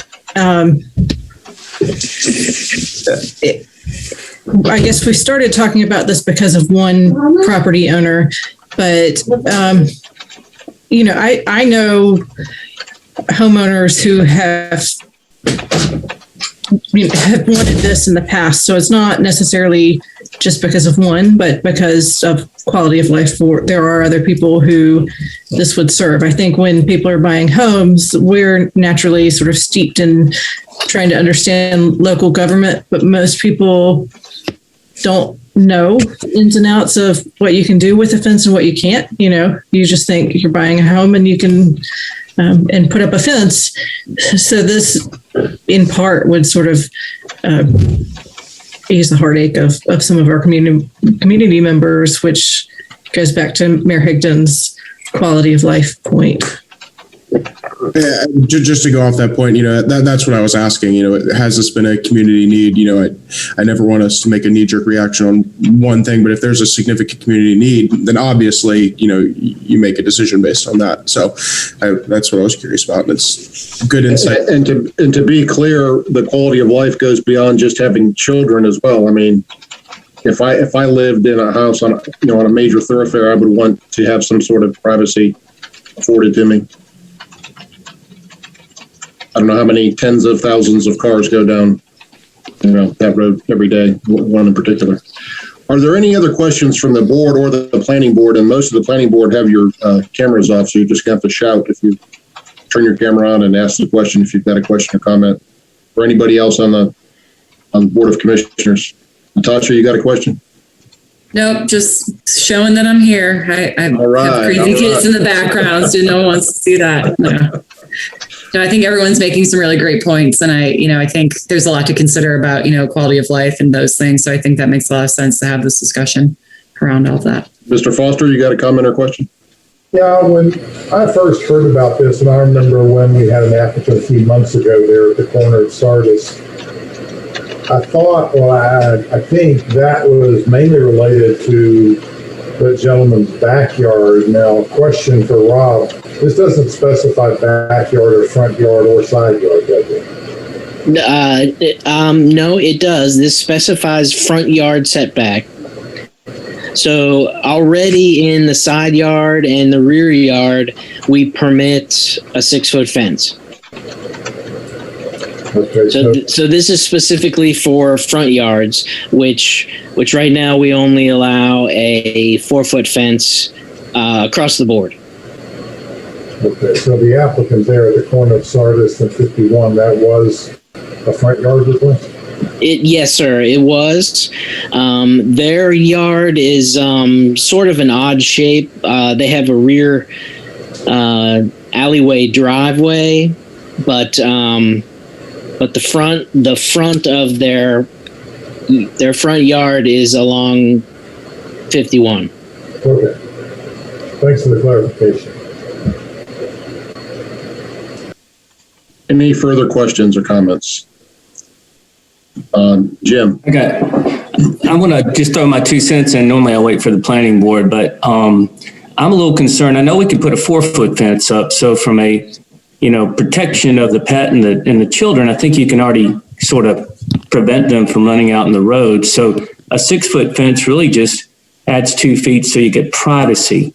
And honestly, I don't think the quality of life issues is important to me as trying to envision a town where I have a series of random 6-foot fences along all these roads that I'm driving through. It just seems like it would be kind of a travesty to do the town. I'd hate to be on a board that allowed that to happen on these major roads. I mean, imagine John Street, they're going to try to widen John Street at some point. You got, that whole corridor could end up with the 6-foot fence down there. And that's entrance to town. So I've got a problem with just adding 2 feet so we can get one homeowner out of non-compliance when it really affects the future of the town for me. Okay. Thank you, Jim. Good points. Commissioner McCool. He did bring up a really good point that I guess I had not thought of is we already do allow a 4-foot fence. So doesn't that mitigate your quality of life argument? I mean, what does that 2 feet really accomplish then to where, okay, your 4-foot fence isn't going to be quality of life, but 2 more feet is? I mean, I guess I don't see the logic there. It's privacy. I can assure you that someone at my height would appreciate the other 2 feet. Are you trying to tell me I'm short, John? Not at all. I'm just saying I'm very tall. So. I think these are good points. They're all very good points. Commissioner Miller. Thank you. I'm familiar with where Commissioner Bland lives. And the anomaly of his street is, to the best of my knowledge, everyone down the street, their backyard faces 51 and they have a 6-foot fence or brick wall. And it's the corner property and the new property that are facing a different direction. Am I wrong in that? Yeah, you're wrong. Sardis Grove Lane is not the same road that this gentleman lives off on, that lives on the corner. That road, there's they call it a back drive, but it's really the guy's the front drive of his house. His back of his house faces on 51 until they had the tornado come along and blast down all those trees. I'm sympathetic to what the guy is, and I would like to see us try to do something to help the guy out if we can. But I don't want to kill a a fly with a sledgehammer. You know what I'm saying? If we can do something that makes more sense, help the guy out, plant big trees back like what there were there. I think the trees are what he needs to provide privacy. I just don't see like let's allowing 6-foot fences like they have. Every time I drive up and down Sardis Road North, I sit there and look over at there. And that's the problem that those people have there. There's just a whole long row of big, huge 6-foot, 8-foot tall fences go all the way down Sardis Road North on that one side. I think it's very unattractive, but other people may disagree. It's a matter of personal taste, I guess. But I would like to see us help the guy out, see if we can't do something to make it so that he can grow big trees there, a 4-foot fence, if that's what they are supposed to have there. You know, it's unfortunate that we can't do something like have a variance or something there. I don't know, but that seems to me a more logical, sensible way of approaching the problem than making it so that anybody can put up 6-foot tall fences, you know, along major thoroughfares. That to me seems very unattractive, and it's going to have unintended consequences that I don't think anyone would like. But that's just me. Can I ask a follow-up question? Sure. Jim Johnson, how tall was your brick wall along Trade Street? 4 feet, 5 feet? What was it? Well, let's see. I would bet that it was about 6 feet, honestly. I'm just trying to be fair and honest because it was a gorgeous wall. And I wish I could have bought a portion of it to put on my property before they tore it down. But I just want to be equitable to everybody. I agree. I would think that county. What you're saying is that was a beautiful brick wall. I mean, are we going to require people to build beautiful brick walls? Like I said, that was a very expensive, very, very expensive wall. Whereas I suspect that the wood wall that runs along Sardis Road North all the way up and down Sardis Road North is relatively inexpensive, and it's sort of gotten run down and fallen down a couple different times. It's a pretty rough looking wall, you know. It didn't look like the one in Cary. I didn't really find that one too appealing. Yeah, true. Having just put up some fence in my backyard, I can vouch that even the wood ones are relatively expensive. And for that reason, I don't think every Tom, Dick, and Harry in town is going to go put a fence up because they're very expensive. It's thousands and thousands of dollars for even a simple wood fence. So we might be overestimating how many people are going to rush to put fences up if we. Yeah, but the only comparison I was making is the one that I think Miss Johnson's fence along there, the big brick fence it was there for many years. It was a very expensive fence, much more than the wooden fences that we would see. Each one, it was probably $1,000 every few feet. But anyway, I have a few of those bricks. Jim, I asked your mother if I could have them when they were tearing it down, and she said yes. And I only got one small load, and the next day they were all gone, so I couldn't get any more. But yeah, they're beautiful bricks. They were beautiful.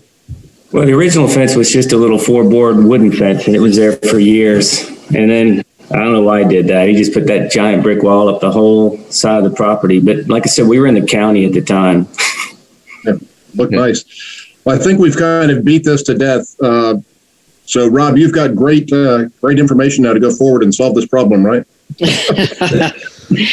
I do have a lot of good feedback. I really appreciate it from both boards, and this will be going. I will be able to refine based on comments that I've heard tonight, and we'll go to planning board for some more discussion. Hey, Lori, I understand we have Salim Barakzai on to give public comment.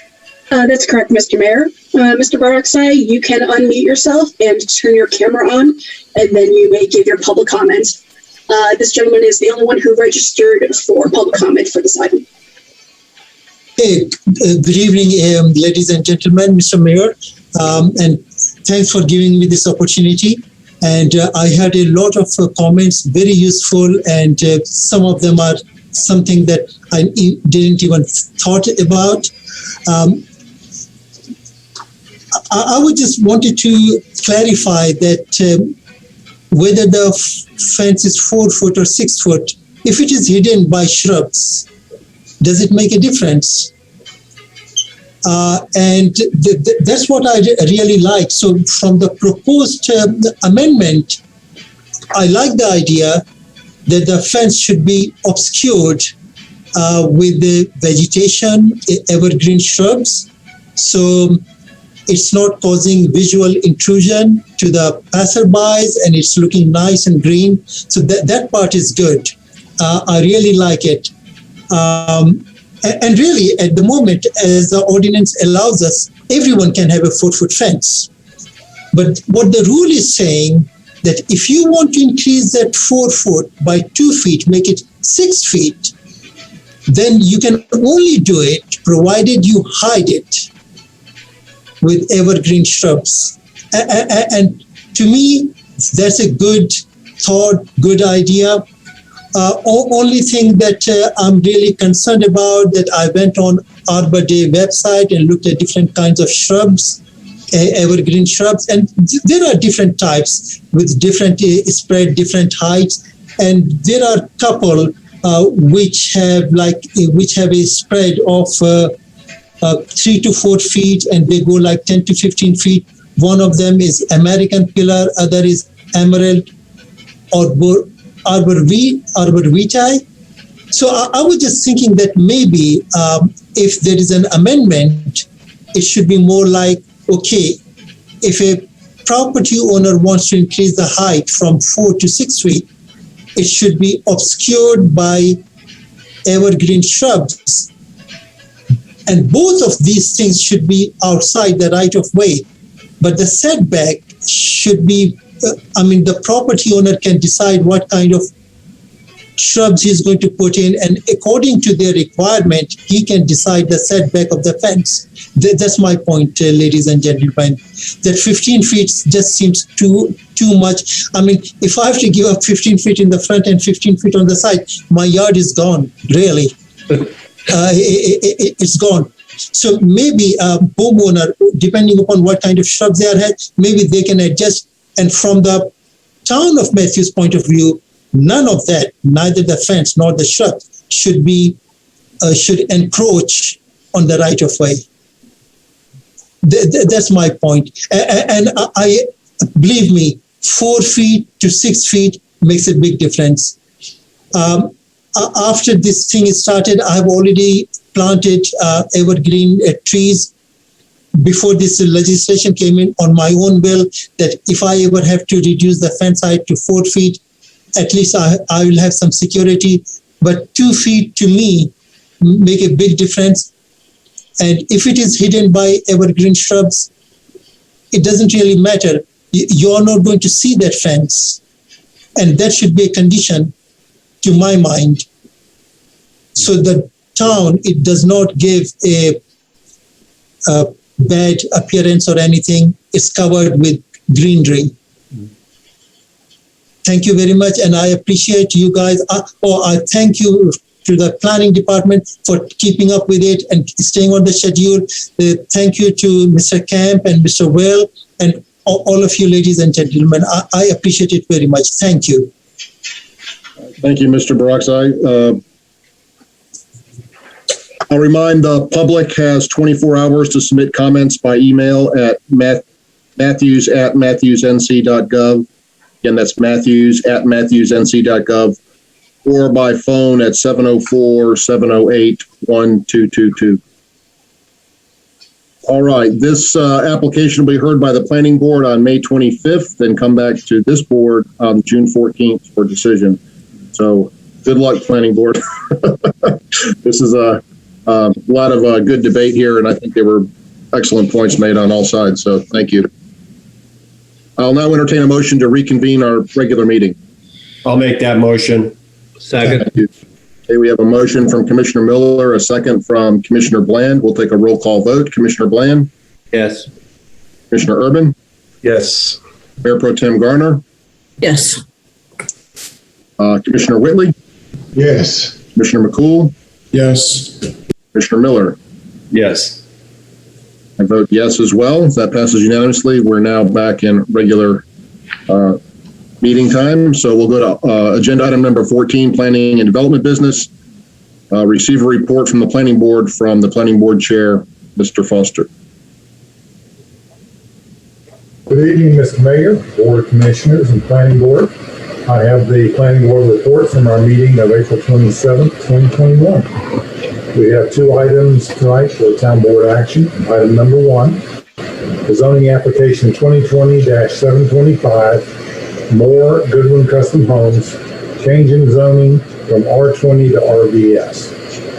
Members of the Planning Board reviewed the updated site plan that moved the plan from 16 duet homes to 10 single-family homes. Members discussed the change and suggested to the applicant that he provide a letter from the adjacent property owner confirming their agreement to provide an easement and outlining details such as maintenance and use terms. The Planning Board unanimously recommended the approval pending that written communication, confirming the allowance of an easement access to the north of the property. And I believe in tonight's package, a copy of that letter was provided to all the Planning Board members and the Board of Commissioners. The request was found to be consistent with the Matthews land use plan because it will provide a variety of housing styles, densities, and locations and encourage design and construction of alternate style housing and infill development. The zoning request was found to be reasonable because it provides a transitional land use between commercial and single family housing zoning. Item number 2. Text amendment, application 2021-729, United Development Ordinance text amendment to the B3 zoning district to add indoor commercial recreation not otherwise listed as a permitted use. Planning board members voted unanimously to recommend approval to the request to add indoor commercial recreation not otherwise listed to the B3 zoning district. The zoning request was found to be consistent with the Matthews land use plan because it provides for another commercial use in the B3 zoning district. The request was found to be reasonable and that other types of indoor recreation are currently permitted in the B3 zoning district. And one other note, I would like to officially welcome Sarah Walker and Howie Lavender to the planning board team. They'll be joining us for their first meeting as alternate members of the planning board on our May 25th meeting.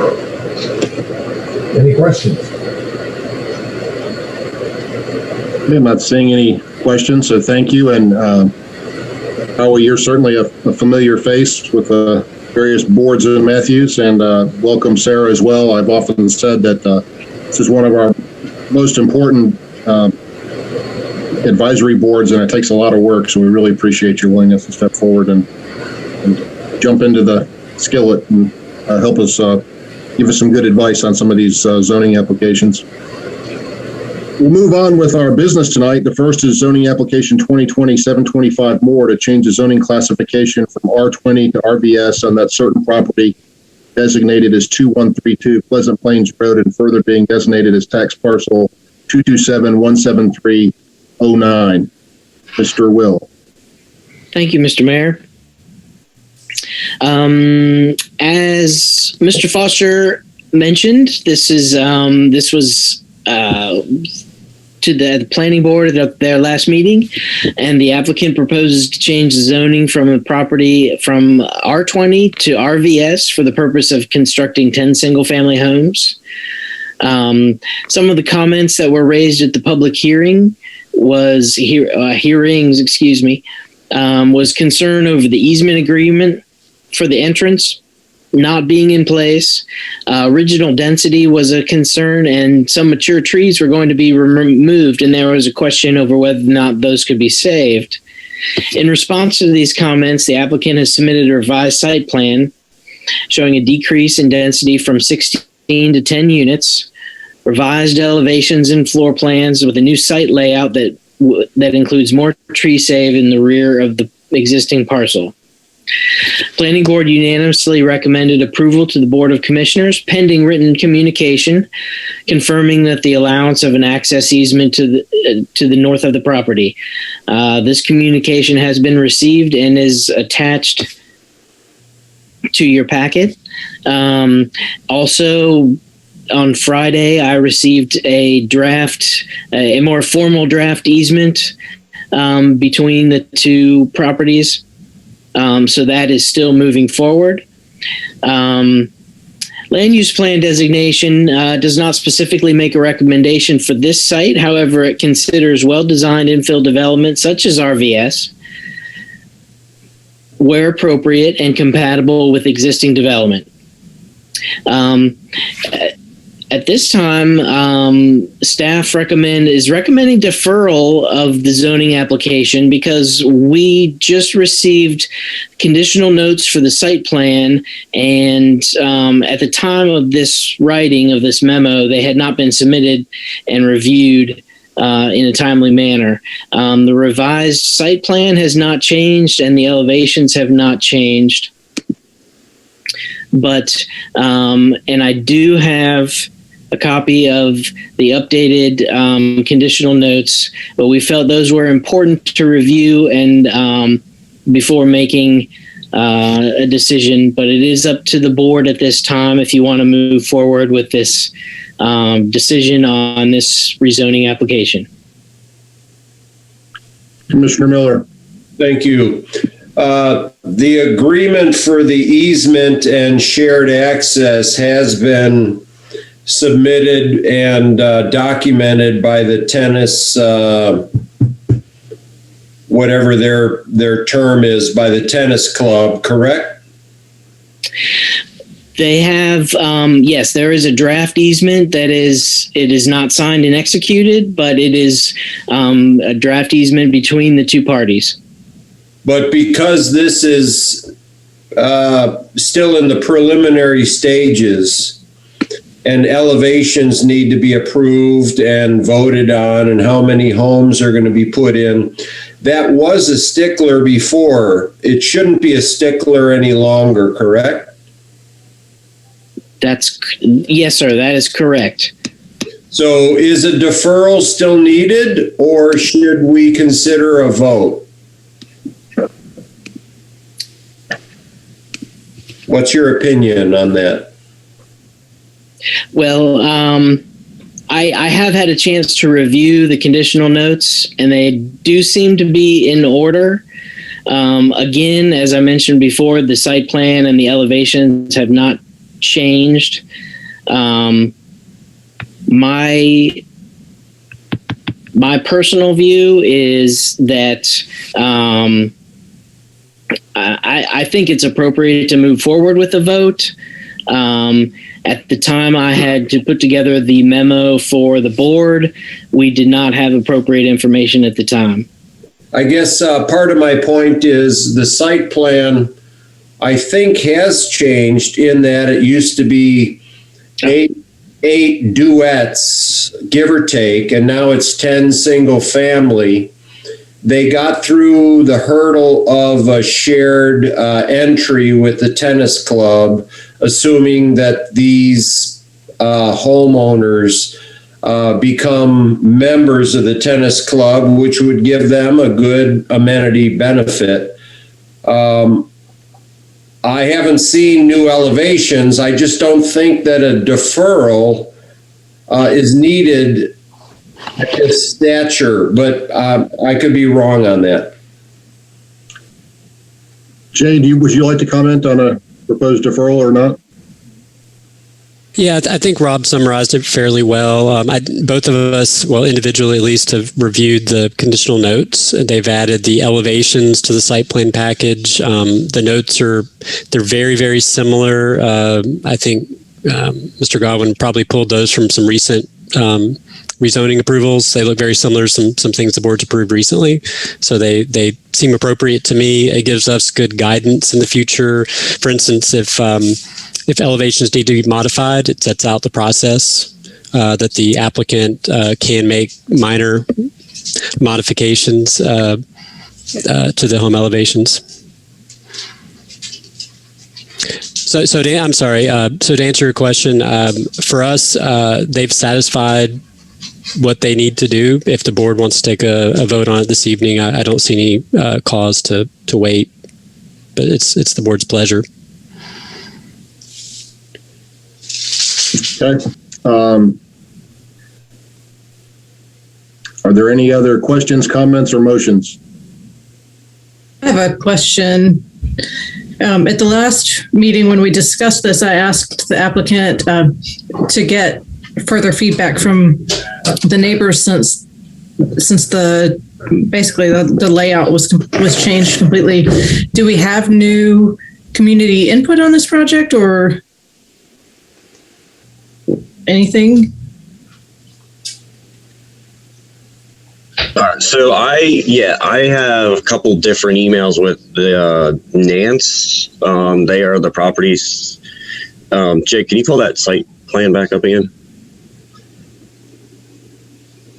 Anyways, they're the property directly to the south. So that borders the entire southern border of the property, right there. They have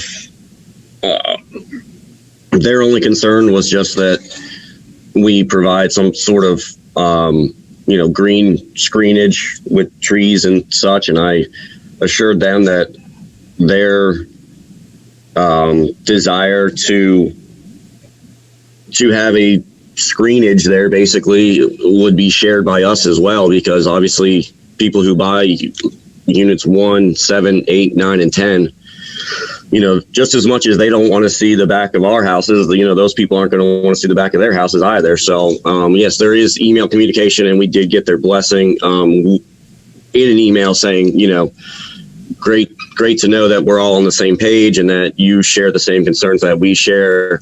And the email just basically said, I think it said something about good luck on the project, looking forward to it, or something to that effect. I do have the email that I could send to the board if they'd like it to see it. That's okay. I appreciate your update on that. Thank you. Mm-hmm. Yeah, so I also heard directly from a couple of the adjacent property owners, and they seem satisfied with the current status. Just a couple of people I talked to, certainly not everybody, but the two that I talked to had issues initially, but feel like Mr. Goodwin addressed them.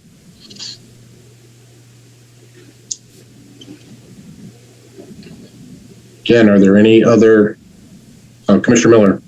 Thank you. I trust Mr. Godwin. He stated he lives across the street, I thought, in Brightmoor, but what I'm not used to voting on, since we're not in a public hearing, I'm not used to voting on a change of plans and a change of zoning without elevations. Isn't it appropriate to see the elevations of the homes they're doing and ask a couple questions about the footprint of the homes, that they're not snub nose and straight in a line, and what the price point is? Urban? We did see that. We've seen the new elevations. What did I miss? Last I thought it was duets.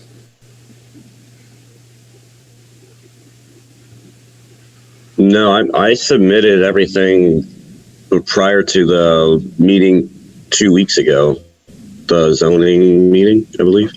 Okay. All right. I'm sorry. Would you like us to share the information that we received today that has the conditional notes and the elevations? Because those do need to be part of the motion, should this be a motion to approve. Sure. All right. The only thing I would add, this is the dilemma that staff gets put in when stuff comes in very late, right? They want to accommodate developers, and I saw Mr. Godwin's reaction, how kind of very frustrated reaction, but this kind of has this trickle effect of staff not being able to provide the board good information, really to no fault of the staff. What's the price point, please? In the mid-5s. Okay.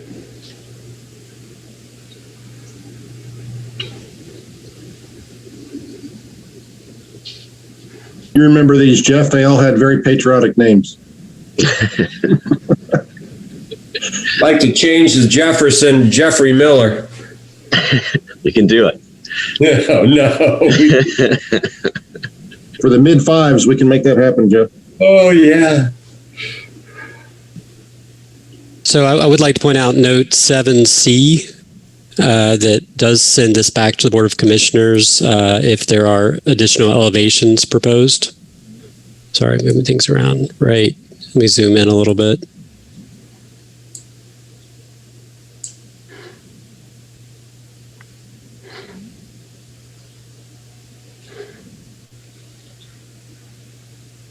Yes, this language right here.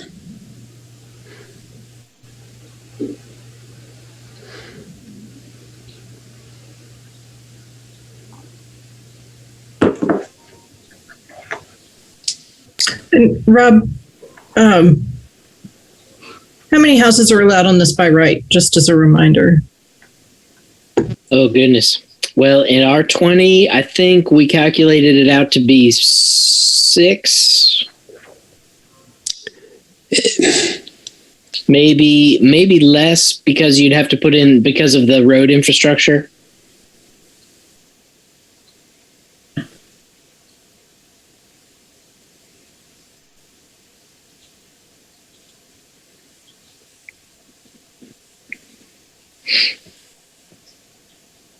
I saw Jay put up a 4. So is it 6 or 4? Are we averaging it? Okay.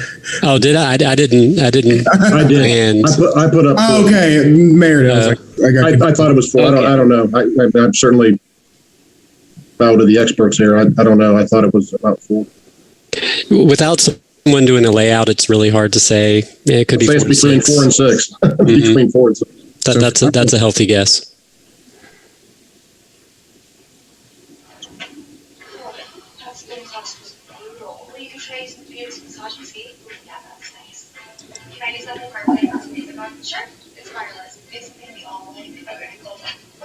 Does anybody need more time to read the notes or?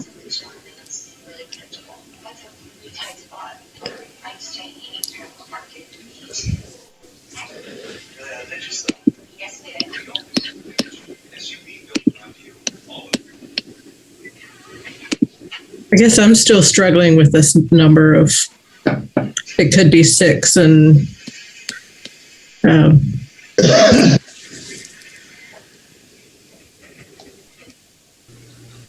Mr. Miller. Thank you. Since the conditional notes have been satisfied and submitted, rather than defer, I'd like to make a motion to approve zoning application 2020-725, change in zoning from R20 to RVS,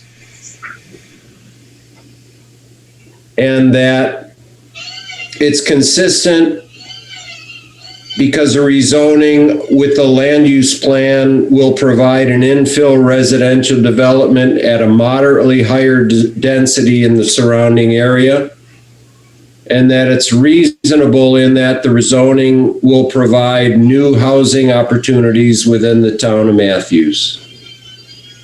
Thank you, Commissioner Miller. We have a motion. Do a second?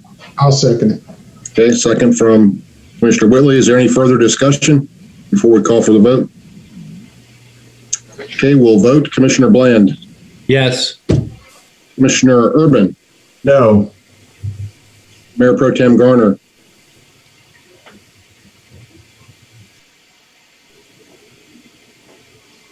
yes.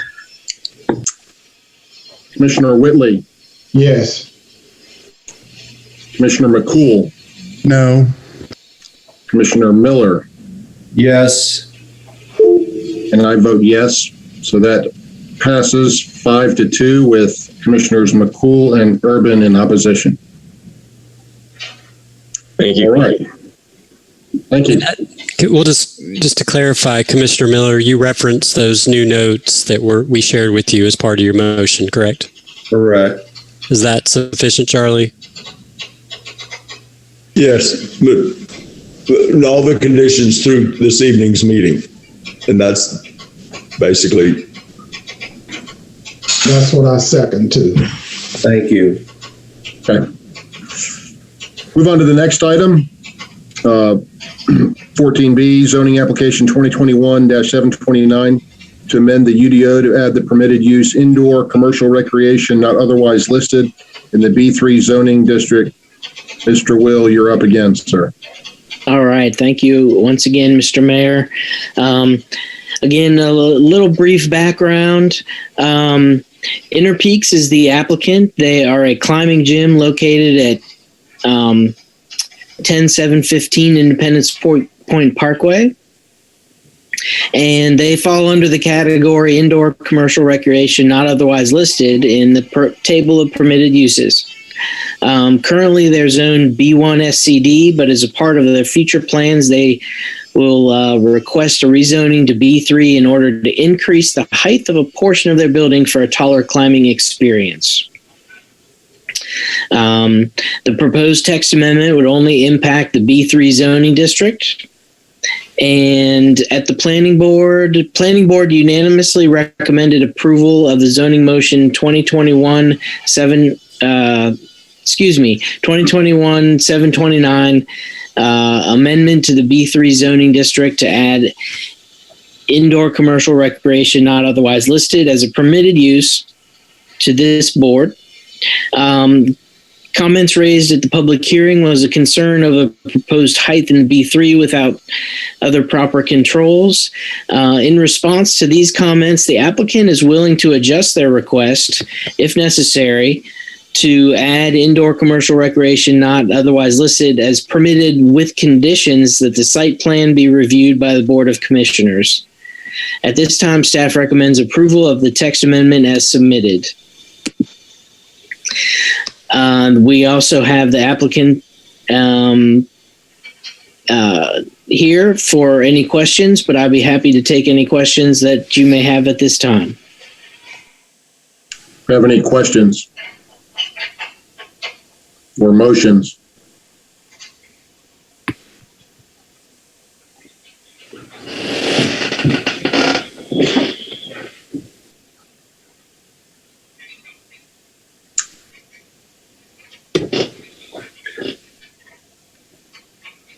This is quite the pregnant pause. Would somebody like to make a motion? I'll make a motion. I'll make a motion that we approve the recommended zoning on approval on the grounds that it's consistent. The text amendment is consistent with the land use plan because it provides for another commercial use in the B3 zoning district, and it's reasonable because the text amendment is reasonable in that other types of indoor recreation are currently being permitted in the B3 zoning district. Thank you, Commissioner Bland. Do we have a second? Second. Second by Commissioner Urban. We'll take a roll call vote. Commissioner Bland? Yes. Commissioner Urban? Yes. Mayor Pro Tem Garner? Yes. Commissioner Whitley? Yes. Commissioner McCool? Yes. Commissioner Miller? Yes. I vote yes. That passes unanimously. Thank you. We'll go on to agenda item number 15, the consent agenda. I don't take a motion. Motion that we approve consent agenda A through F5. Motion by Commissioner Whitley. Do we have a second? Second. Second from Commissioner McCool. We'll take a roll call vote. Commissioner Bland? Yes. Commissioner Urban? Yes. Commissioner Mayor Pro Tem Garner? Yes. Commissioner Whitley? Yes. Commissioner McCool? Yes. Commissioner Miller? Yes. I vote yes as well. That passes unanimously. We'll go on to new business. Consider revised leasing agreement with CSX for railroad parking lot. Mr. Blodgett. Yes, sir. Mayor, members of the board, waiting for the memo to come up. Got a little Chase working on it.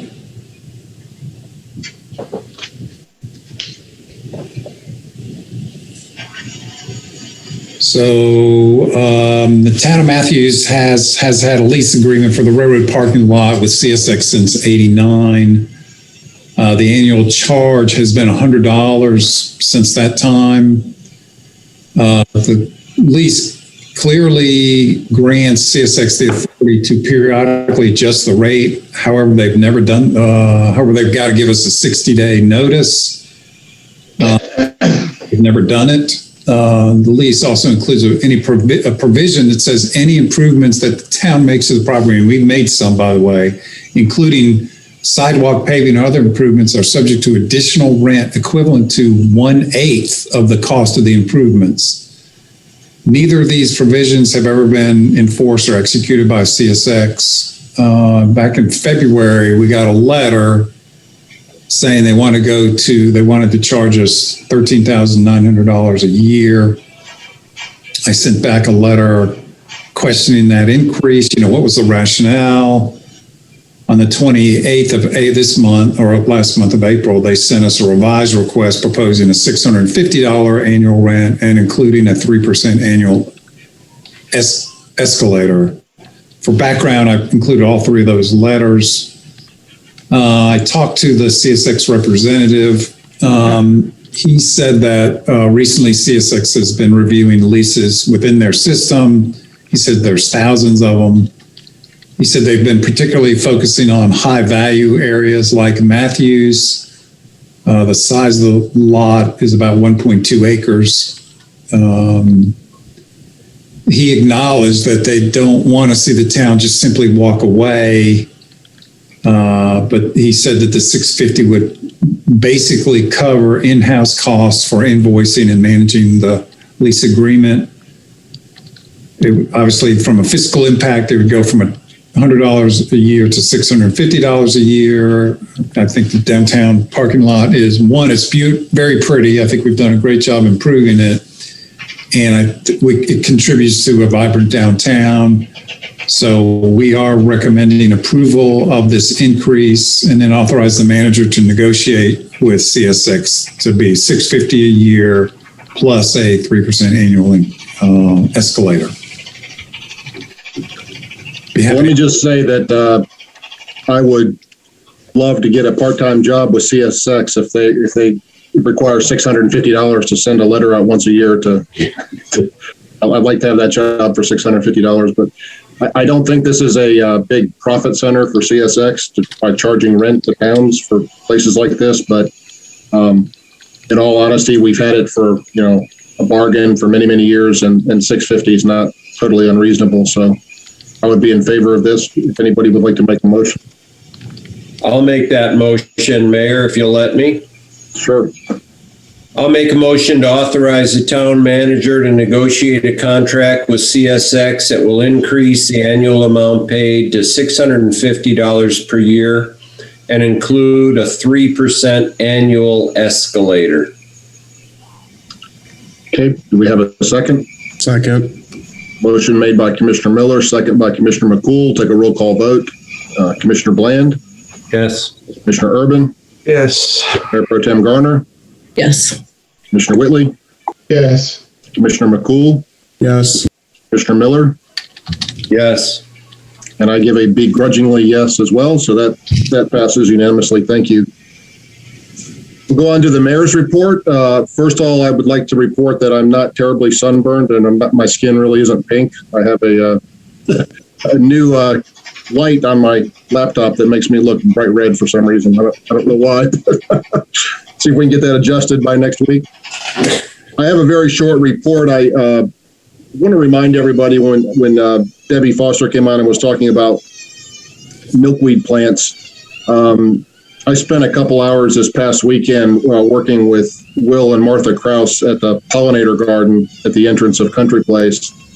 And if you haven't been over there, it's just really phenomenal. And my hat's off to Martha and Will because they're always volunteering and weeding it, et cetera. But it's full of all kind of native pollinator type plants. There's a lot of butterflies and honeybees and things like that there. It's a really beautiful garden. And I just wanted to publicly thank Will and Martha for kind of championing that effort. And it's, beautifully weed free. I think the Boy Scouts have also done a couple Eagle Scout projects up there, but you get a chance to get out of your car, you can park at Matthews United Methodist Church and walk over. So there's signs up for what the types of plants are. We planted a lot more this weekend, so it's a really nice experience. That's basically all I've got. We'll move on to the attorney's report. No report, Mayor. Mr. Manager, do you have a report? No, sir, Mr. Mayor. Okay, I'll entertain a motion to adjourn.